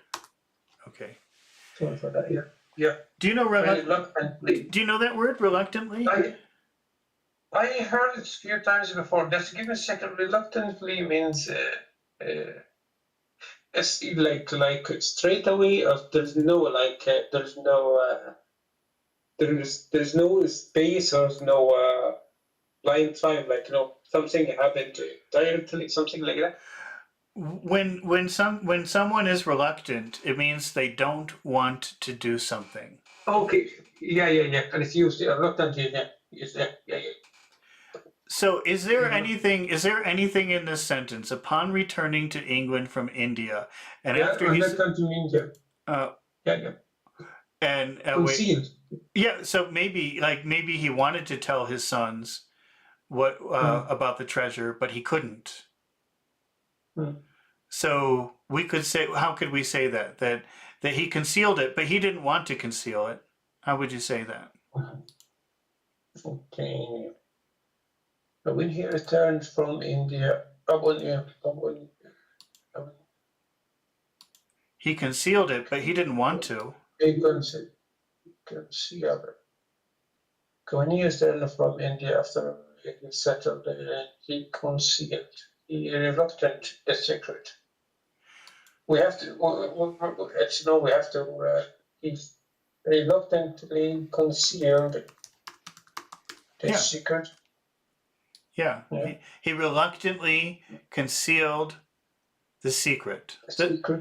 What's the difference between he concealed the secret and he reluctantly concealed the secret? It's like he concealed the secret reluctantly, like he was like it's like he was like fighting with himself. Mm-hmm. It's like it has like a contradictory emotion or that feeling. Yeah. If I'm right.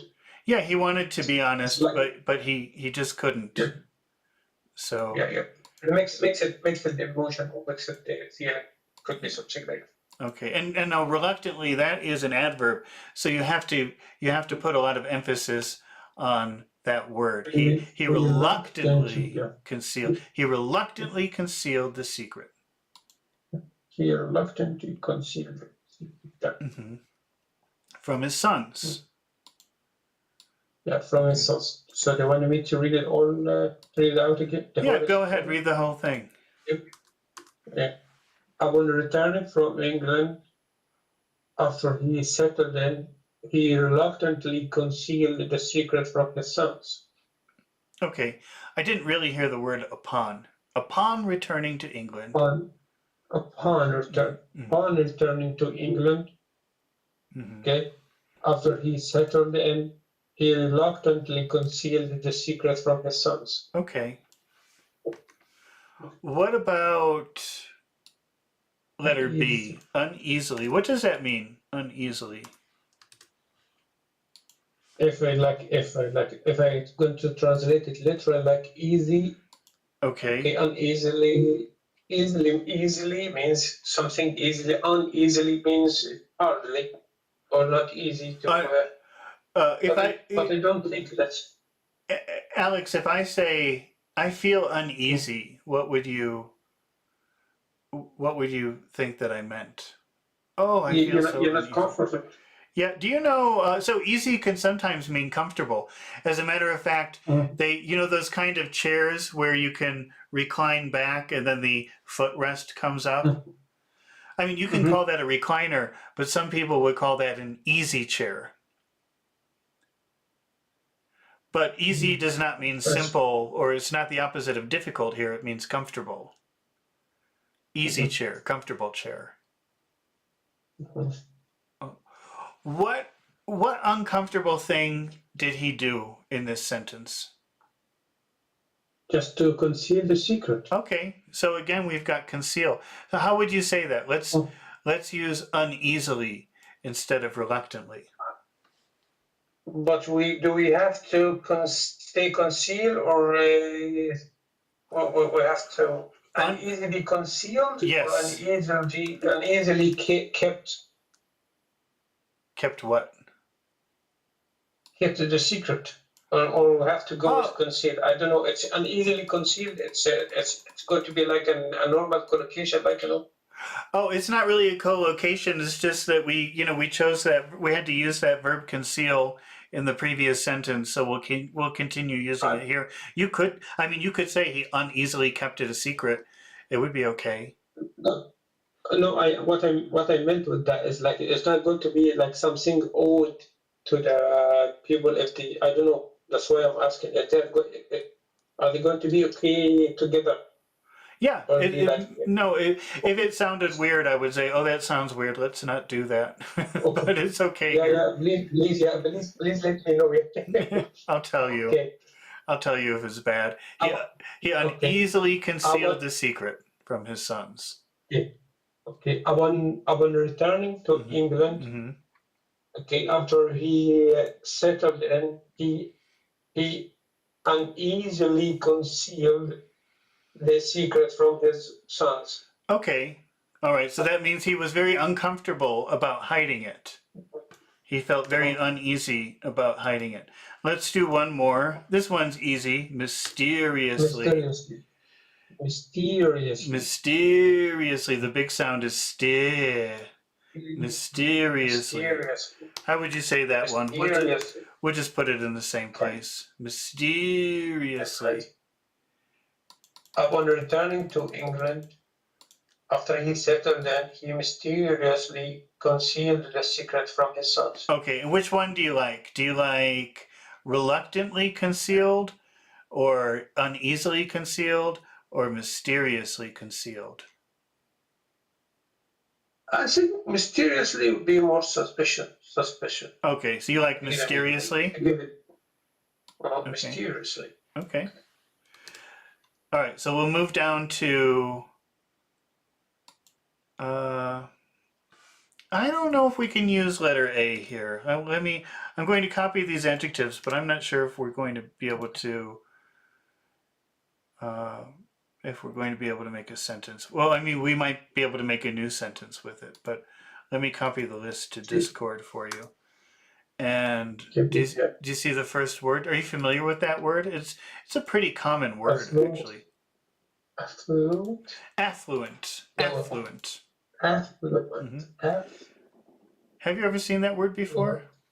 I don't think so. Oh, okay. Affluent is a synonym for wealthy or rich. Okay. It's very common. It's not an uncommon word. Like, I could say he lives in an affluent neighborhood. It's more polite to say affluent than rich. Like if I say he lives in a rich neighborhood, it may sound like I'm jealous of him or something. It sounds a little rude. But affluent sounds nice. Okay, affluent. No, I might came across it. It's hardly to just to came across a word for the first time because, but the problem is I have a bad memory. A bad memory, yeah. Affluent. I think. But it's common enough that it's worth remembering. Affluent. Sorry? I said it's common enough that it's worth remembering. It's worth remembering that word. Just, from now on, I'm going to add it to my list. Affluent. Okay. So I don't know how we could use that here. Can you think of anything? I can't really think of anything. Can you please just copy and paste the sentence we have? Sure. Let me get that. Okay, I'll copy everything. Okay, so I'm recopying the list too. Let's see. Where do I just the sentence was the adverb affluent. Yeah. Yep. Upon return to England from India and after he settled, he mysteriously concealed the secret of his soul. Wow. I don't see where we can put the word affluent. I mean, unless we make a new sentence, maybe. Yeah, no, we can have it. He settled in fluently after he settled in a fluently house. In an affluent house. Okay, maybe we could add that. Like, let's see. Affluent. Let's see, he uneasily concealed the secret from his sons. Oh, wait a minute. Upon returning to England from India, and after he settled into wow, so that was a good job. Affluent house. That's how you would use affluent. So you wouldn't say rich house. That sounds rude. And you wouldn't, Affluent. yeah, you would say affluent. So that kind of means like it's very nice, very fancy, or something. Or maybe we could even say affluent neighborhood. Neighborhood, yeah. That is a co-location. That's something that you will see all the time. Affluent neighborhood. Neighbor. What did I do? I misspelled this. Okay. All right. So upon returning to England from India and after he settled into an affluent neighborhood, he mysteriously concealed the secret from his sons. Okay. Now again, troubled. Do you know that word troubled? Troubled, it's related to trouble, or troubled means it? It's related to trouble. It means like you feel very disturbed or bad about something. So I could say I feel troubled by keeping the secret. That means like I feel very bad that I'm keeping the secret. Okay. I'm not sure if you could add this somewhere in the sentence. You might have to make a new sentence. Well, if you want, we fit it in. We have to make a new.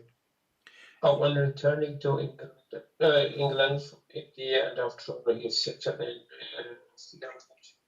affluent neighborhood, he mysteriously concealed the troubled secret. No. Secret, and from his son, he felt troubled.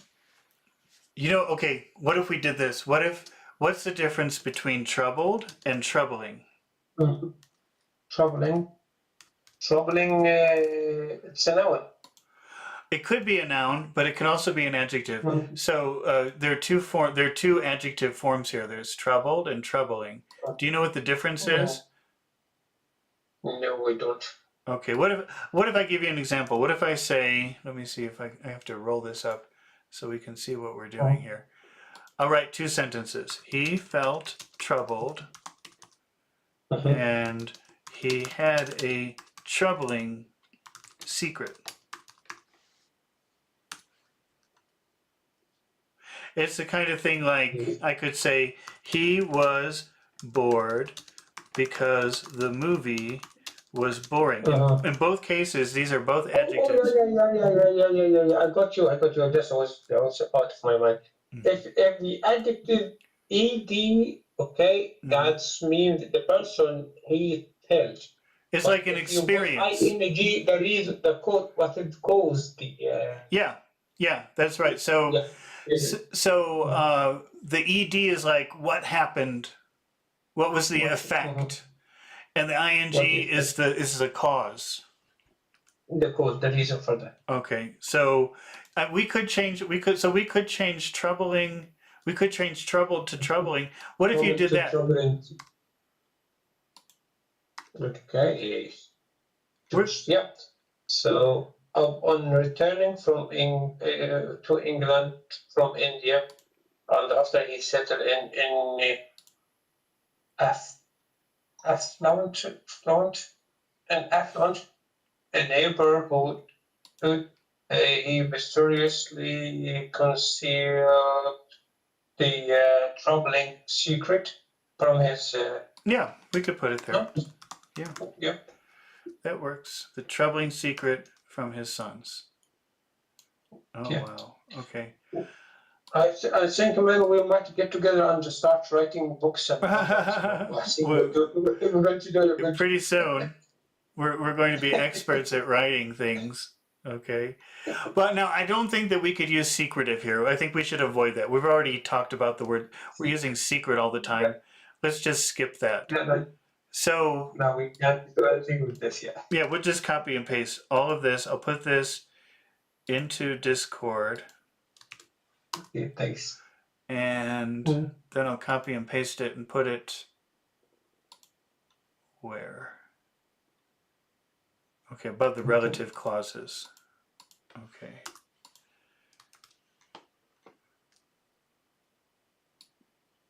I'm just going to, before we do the relative clauses, I'm going to make one change just to help you out a little bit, okay? I'm going to change the last he to Major Sholto. I'm going to name him. Okay, so let me repaste the change I've made here.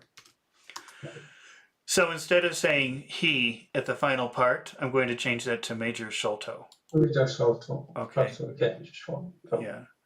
So what do you think about letter A, whose sudden wealth puzzled everyone around him? Where could we put that? Okay, on returning to England from India after he settled into affluent neighborhood, his mysteriously concealed the troubling secret. You know. So now remember, these relative clauses, you know, they're kind of like adjectives or adverbs. They're going to describe something. They're going to give us more detail about something. Who is letter A? Who is that giving more detail about? The suddenly was the affluent neighborhood. So everybody was confused. Why is the sudden wealth of the affluent neighborhood happening?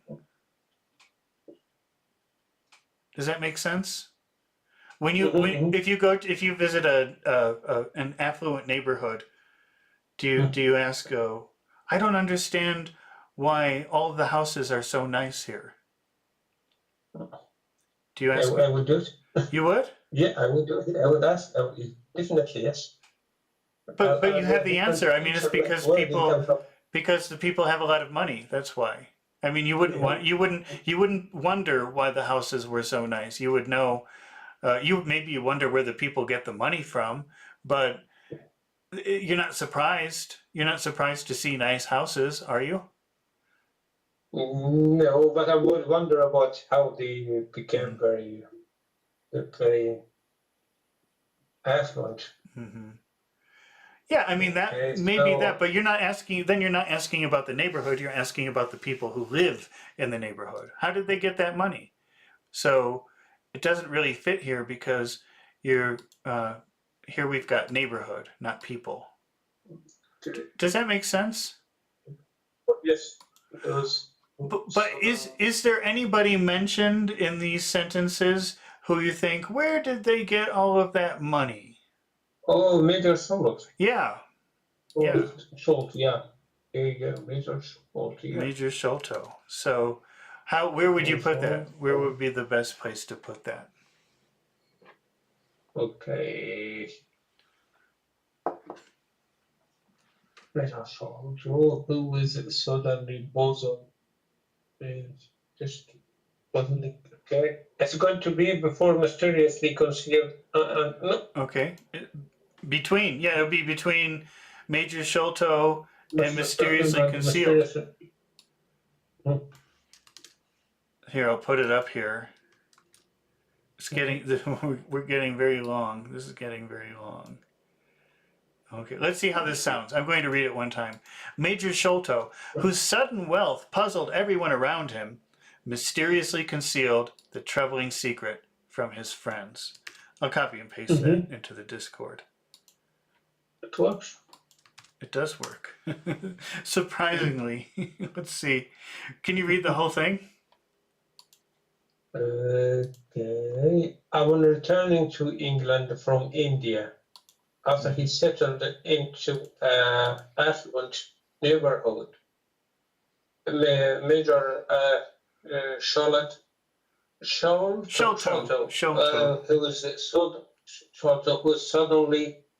whose sudden wealth puzzled everyone around him, mysteriously concealed the troubling secret from his sons. If you had to pick one or two words in that phrase, whose sudden wealth puzzled everyone around him, which words would you pick to really stand out? Okay, he was sudden. Who is sudden? Who is sudden wealth? Sudden. No, I think was sudden. I think sudden wealth. Okay. Puzzled. I think sudden and puzzled. Okay, I agree with you. I think that those, if you were just going to pick two words that you should really push in that phrase, it would be sudden and puzzled. Listen, whose sudden wealth puzzled everyone. Okay, whose sudden wealth puzzled everyone. Yeah. Yeah, that's how it sounds usually when people are talking. Whose sudden wealth puzzled everyone around him.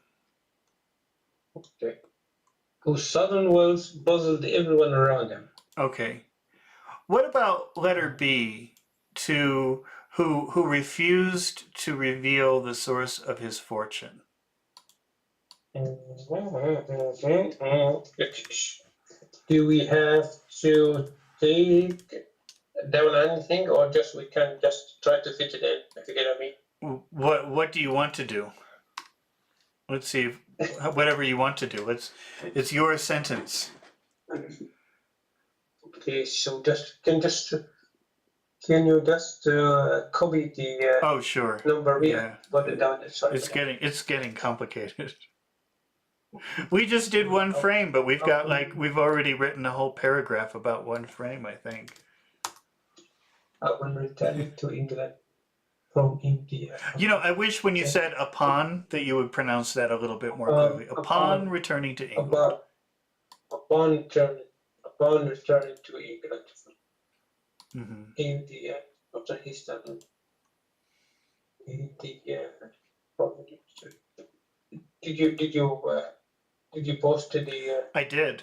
It should be the last one, the last version, in the chat, in the Discord chat.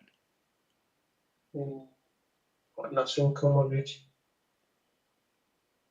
Oh, you don't see it? Let me do it again. I'll put it again. Sudden with all of the run around students concealed the troubling secret from his sons. Okay.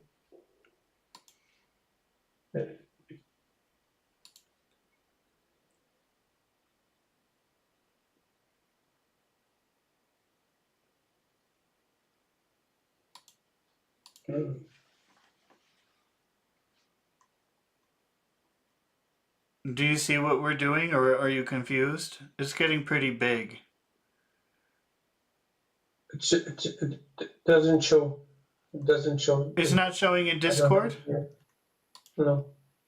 Oh, very strange. What do you see on the YouTube screen? Can you see on the YouTube screen? Have we reached that point? I think I have a problem with the other device. It's very too slow in the other device. The internet in the other device is too slow. I mean, it's weird because I'm looking at the window in YouTube and it looks like I'm still reading the book. So I don't understand what's happening. It's very strange to me. So I don't know what's going on. But wait, let's see. I'm just going to write something in the Discord. Testing, testing, testing. Can you see that? You start, yeah. Testing. Yeah, okay.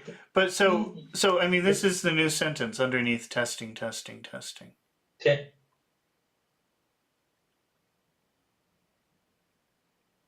You don't see, can you read that? He uneasily concealed the secret from his sons. Mm-hmm.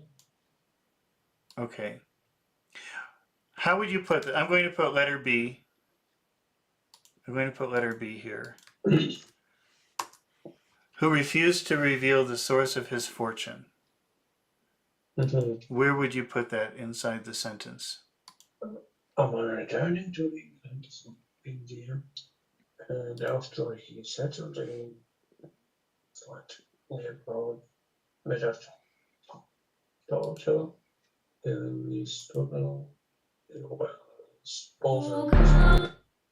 what if he was what if Meadow Sholto Mm-hmm. who refused to reveal the secret of his fortune, okay, his stolen Okay. wealth puzzled everyone around him. So we want to get rid of whose, what kind, what Yeah. his stolen was. Am I right? Yeah, so we have to, we're going to have to, did I copy this 2 times? I don't want to,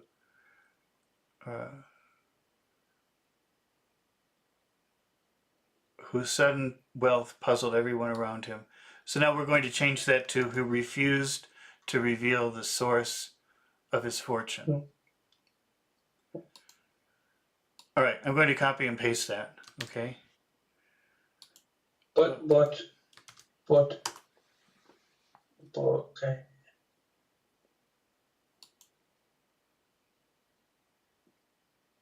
Can you read that? I will return to England from Mm-hmm. India after he settled into a affluent neighborhood. Major Sholto, who refused to reveal the secret of his fortune, Mm-hmm. mysteriously concealed the troubling secret from his son. Okay. Yeah, and I think that, you know, maybe these are too long now. Maybe so let's not try to do letter C. Let's just pick one of these. Mhm. And we'll start on, and I think we'll do one more frame and that would be it for today because this is taking a long time today. Okay. Well, I wonder one of these days we'll have to get through all 6 frames. But I think we've made this too. Do you know what wield? Do you know this word wield? Do you know that word? I think we've talked about it in other books before, wield. I think I heard that before. You know, wield means like to manage something very big or powerful. So, you know, you can say he wielded the sword. And that means like he was managing the sword. He was manipulating the sword. Right? Does that make sense? That how you like control. Okay. So here's a word, unwieldy. Unmanageable. Yeah, and because so I want to say that these sentences they're getting too big. They're becoming unwieldy. Okay. Yeah, I mean they're good sentences, but we're both getting lost. You're getting lost. I'm getting lost too because they're so long. They're getting unwieldy. So let's not try to do letter C. Okay. Which one do you like? Whose sudden wealth puzzled everyone around him, or who refused to reveal the source of his fortune? I'll go for the first one. The first one? His sudden wealth. Okay. His sudden wealth. All right.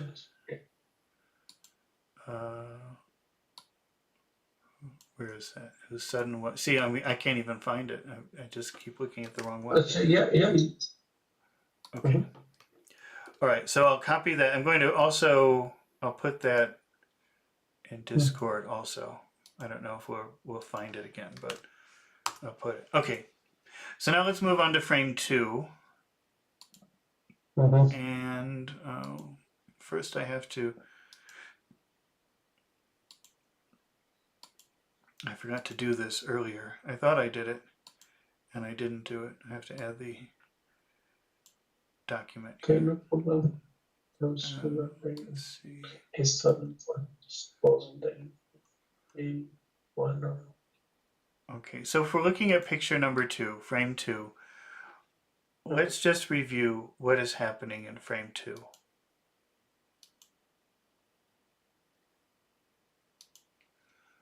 I'll take a picture. Can just bring up the picture, like. Yeah, I'm going to right now. Thanks. So here's picture number 2. And what do you see in that picture? He is looking at the treasure. He's looking at the treasure. Okay, so the greedy Major Sholto is looking at his treasure, and his 2 sons are looking at him. Okay, so let's see. We're at frame 2. Well, unfortunately, we have the word conceal again. That's a little bit disappointing. Okay. Well, let's ignore conceal, okay, because we just used it in the previous sentence. So, what about lock away? That's a phrasal verb. What do you think that means, lock away? Lock away, like hide or keep something like away, a secret, like? Yeah, yeah, like with a key. Not look away, lock away. Lock away. Yeah, lock away, yeah. Yeah, so hide it and then lock it and nobody knows where it is. What kind of sentence do you think you could make with lock away? Lock away, okay. We have to add it to the previous one? No, we're done with the previous one. Let's make a new sentence. Okay. We're starting fresh. Okay.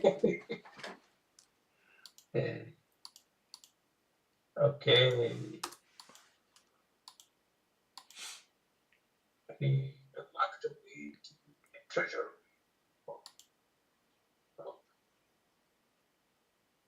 Okay, Mr. Sholto. Major Sholto. Major Sholto.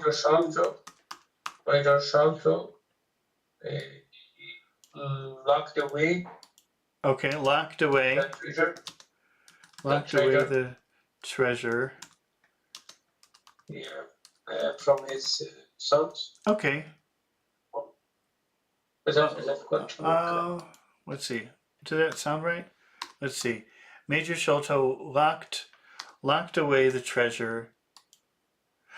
Instead of saying from his sons, which I guess would be okay, it sounds a little bit weird to me, but I don't think there's anything wrong with it. But maybe let's say in a secret room. Yeah. I think that sounds better. Because if he locked away the treasure, means he locked it from his son. Yeah. So, yeah, I don't know. There's something weird. I don't know why, but for some reason that sounds a little bit strange. Yeah. When you read it, so you read the sentence of somebody, you read it out for you, you could find it. Have you ever seen this verb safeguard? Safeguard, yeah. Keeping something safe. Safeguard, yeah. It's like locked away. It is kind of like that. So maybe we could make another sentence with safeguard and see which one we like better. How would you use safeguard in a similar idea? Okay. Major Sholto safeguarded the treasure in a secret room. Yeah. Kind of means the same thing. Which one do you like better? Do you like locked away or safeguarded?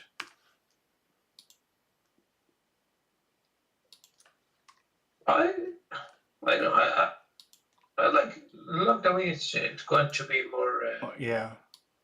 I like locked away also. I think that's better. Okay. Let's add an intro expression. So, because we're not going to use conceal, so I'll just put the intro expressions in the Discord for you to see the options. And what is the first one? As time went on, Mm-hmm. before long, hidden away in his house. Okay. As time went on. I don't know. These time expressions, or intro expressions, they seem a little weird with our sentence. I don't think that's going to work at the beginning. Yeah, let's instead, let's just move on. Let's move to the adverbs. It's up to you, yeah.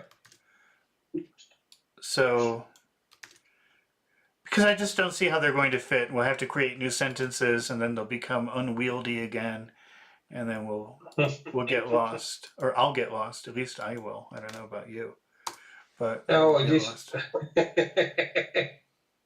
How did you say?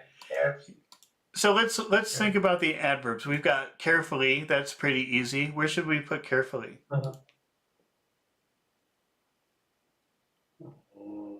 Carefully locked away. Yeah. So just say the whole sentence. So I want to hear you say the whole sentence. Major Sholto carefully locked away the treasure in a secret room. Yeah, because I want to hear you hit the adjective. So Major Sholto carefully locked away, adverb, the treasure in a secret room. That's what we want to practice more than anything, are the adjectives and adverbs, emphasizing them. That's very normal in English. How about Major Sholto go ahead. carefully locked away the treasure in a secret room. Yeah, in a secret room. Okay. How about jealously? Jealously. Does that make sense? Jealousy doesn't make any sense with the. It does to me. It really makes sense to me. What? So explain it to me, please. Yeah, because he's saying I'm going to put this treasure in a secret room, and nobody else can see you but me. You're all mine. It really makes sense to me. But from my point of view, if you allow me, jealously means to be jealous from somebody, from like to have a bad feeling from somebody else. But Imagine in this one, if the secret is if the treasure is yours, and you kept it for yourself, so how are you going to be jealous? because if somebody else tries to touch it, you'll be very angry. It's only you can touch it. Okay, so we can put it in a jealous way, like on a jealousy way of something. Yeah, if you're being very greedy about something or very defensive, you know what I picture? Can you imagine a dog in the street, and the dog has a bone or a toy, and what would happen if you reached down and tried to take the toy or the bone from the dog? Oh, just to be in trouble. Yeah, he would get very angry. He'd say, "It's mine. Don't touch it." Right? And so you would say the dog is jealously guarding his bone. Okay. And that's not weird. That's actually a very common way to use the adverb jealously. Jealously guarding, jealously locked away, jealously hidden, something like that. Like, I'm going to hide it so nobody else can ever touch it. It's just for me. That's kind of jealousy, don't you think? Okay, I didn't know the other meaning. I didn't mean it. I didn't know it had that meaning. Yeah. So I just normally we sort of interrupting it. Normally we take jealous to be jealous from somebody, But but in my opinion, if I'm owned to something, so why don't we jealous?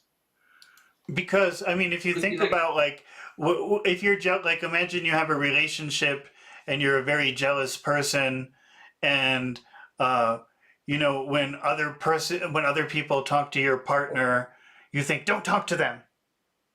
Oh, it's just for me. Okay. I got you. If you take it from this point of view, yeah, it works from that side.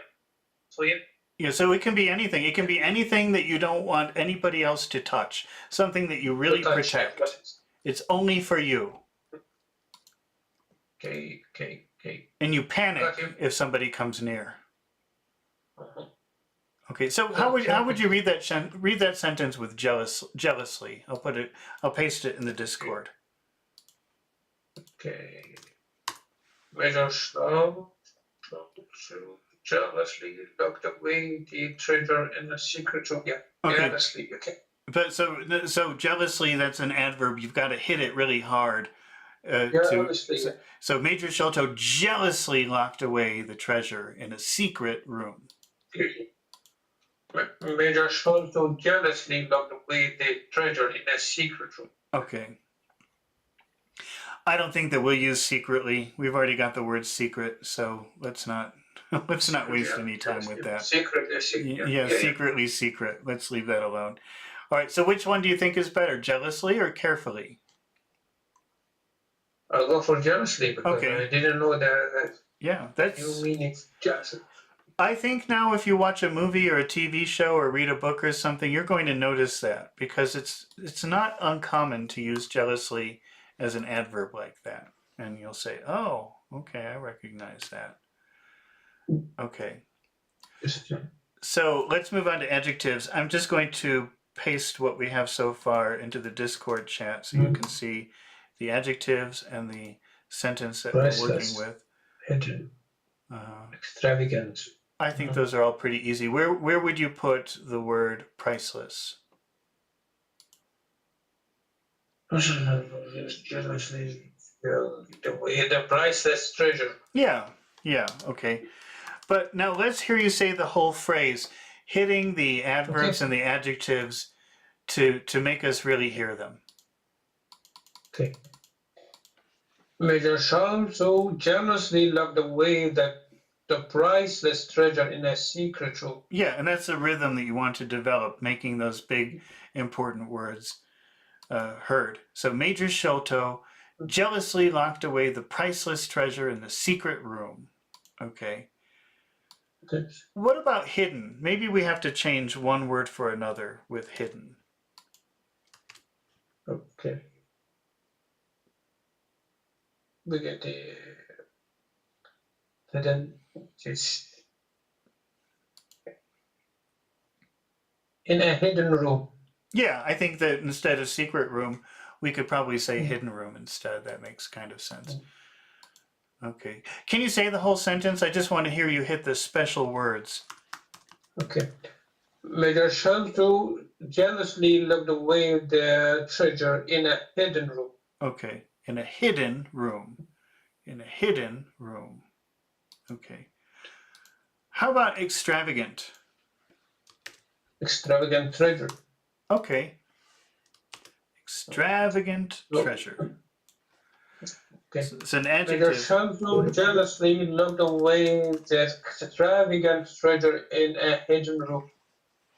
One thing is, it just sounds like you're saying looked, but it's not looked away. It's locked. Locked away. Locked. The problem is that look away and lock away are two very different things. So people might be confused about what you're saying. Okay, what do you like? Do you like priceless treasure or hidden or priceless treasure hidden room or extravagant treasure hidden room? Extravagant. Okay, extravagant treasure hidden room. All right, I'll paste that into the Discord. Then we'll do a relative clause. This is a much easier sentence to manage than the last one. The last one was that was big. That was too big. Maybe a little ridiculous. Unwieldy. That was an unwieldy sentence. Okay. Where could we put the relative clause which no one else was permitted to see? Now we are in business. Oh! Let me copy and paste. I should copy and paste this. Wait. Yeah. All right. Okay. Major Sholto jealously locked away the extravagant treasure in a hidden room, which no one else was permitted to see. Okay, what was the edit? Where? It's going to be a date at the very end. What is nobody else permitted to see? What do you think, the treasure or the room? The treasure. Yeah. Okay. Because this is like a really super long adjective. And what is it describing? Is it describing the treasure or the room? Because whatever it's describing, that's where you want to put it behind. Oh, yeah. Got you. Yeah.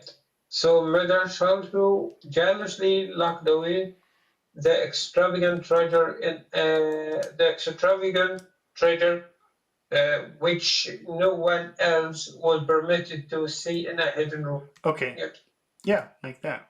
So Major Sholto jealously locked away the extravagant treasure, which no one else was permitted to see, in a hidden room. Okay. How about letter B, whose true origin remained a complete mystery? It's going to be for the treasure as well. Yeah, it is. So how would that sound? It's okay. Major Sholto jealously locked away the extravagant treasure, whose true origin may remain completely mystery Mm-hmm. in a hidden room. Okay. Whose true origin remained a complete mystery. A complete mystery, yeah. Whose true origin remain a complete mystery, yeah. So think about it. I mean, think about it in terms of emphasizing adjectives. So we have these two words. This is a phrase, true origin. Where do you put the emphasis, on true or origin? True. Okay. True. So true sounds big, origin sounds small. True origin. Yeah. A complete mystery. Yeah, that's the rhythm that you want to try to aim for. Okay, so Okay. whose true origin remained a complete mystery. Okay. Whose true origin remained a complete mystery, yeah. In a hidden room. In a hidden room, yeah. Right. Okay. Oh. All right, we've got one more here. What is the final one? I think we'll stop here, okay, because I'm getting tired. It's okay. That was determined to protect at all costs. That he It's was. going to be. Go ahead. It's going to be for the treasure as well. Yeah, it's all for the treasure. Yeah. That he was determined to protect it at all costs. Yeah, that he was determined to protect at all costs. You know, the word all, it's a word that will always get emphasis. I can't think of when it doesn't get emphasis. It's just, it's a word that's always exaggerated. So, that he was determined to protect at all costs. That he was determined to protect at all costs. And you know, these big sounds, they suck the energy out of the other sounds around them. So you don't really hear cost as much as you hear the word all. At all costs. At all costs. Yeah, like that. Or he was, look, you have, he was determined to protect. You just hear the ter. It sucks the energy out of all of the words around it. Okay, he was determined to protect at all costs. Okay. Which one do you like? Do you like which no one else was permitted to see, or that was determined to protect at all costs? Oh, you like that one? You like letter C? Okay. All right. So I'm just going to copy and paste this, and then we'll read everything that we wrote today about chapter 4. Let's see. Where's locked away the treasure in a secret room? See, even reading this now. Oh, wait. Okay. I see what we're doing. Okay. I'm going to copy and paste everything that we did today, and then I want you to read it. Okay. Try to emphasize the important words. Okay, sir.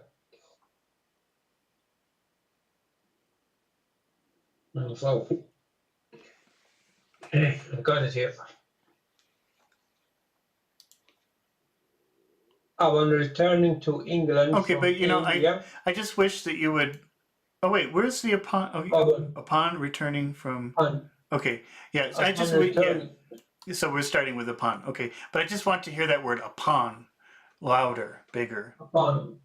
upon returning to England from India, okay, upon returning to England from India, and after he settled in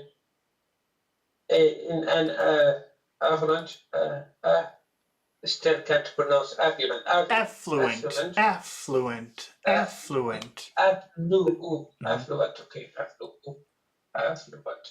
Get upon returning to Can you England from just India, and after he settled try to pronounce upon a little bit more clearly? I never hear upon that word. Yeah. upon returning to England from India, and after he settled in an affluent neighborhood, Major Sholto, whose sudden was puzzled everyone around him, mysteriously concealed the troubling secret from his sons. Okay. Major Sholto jealously locked away the extravagant treasure that he was determined to protect at all costs in a hidden room. Wow. Okay. I can't believe we just did 2 frames, but we built quite a few sentences around those 2 frames. Yes. Okay. Well, I think we have to finish here for today. If I make a video tomorrow, it should be around the same time that we did this afternoon, not the morning time. Well, it's not morning for you. Like it should be around the same time we did this video. Okay, but I don't think I will do one earlier because I don't have time. But probably in the afternoon, a little bit later, I can. Okay. It should look. Whenever you have time, I'm available. That's okay. I'm available. All right. Well, thank you for participating, and we'll see you next time. Okay. Thank you to you, man. Thanks a lot. Bye bye. Bye bye.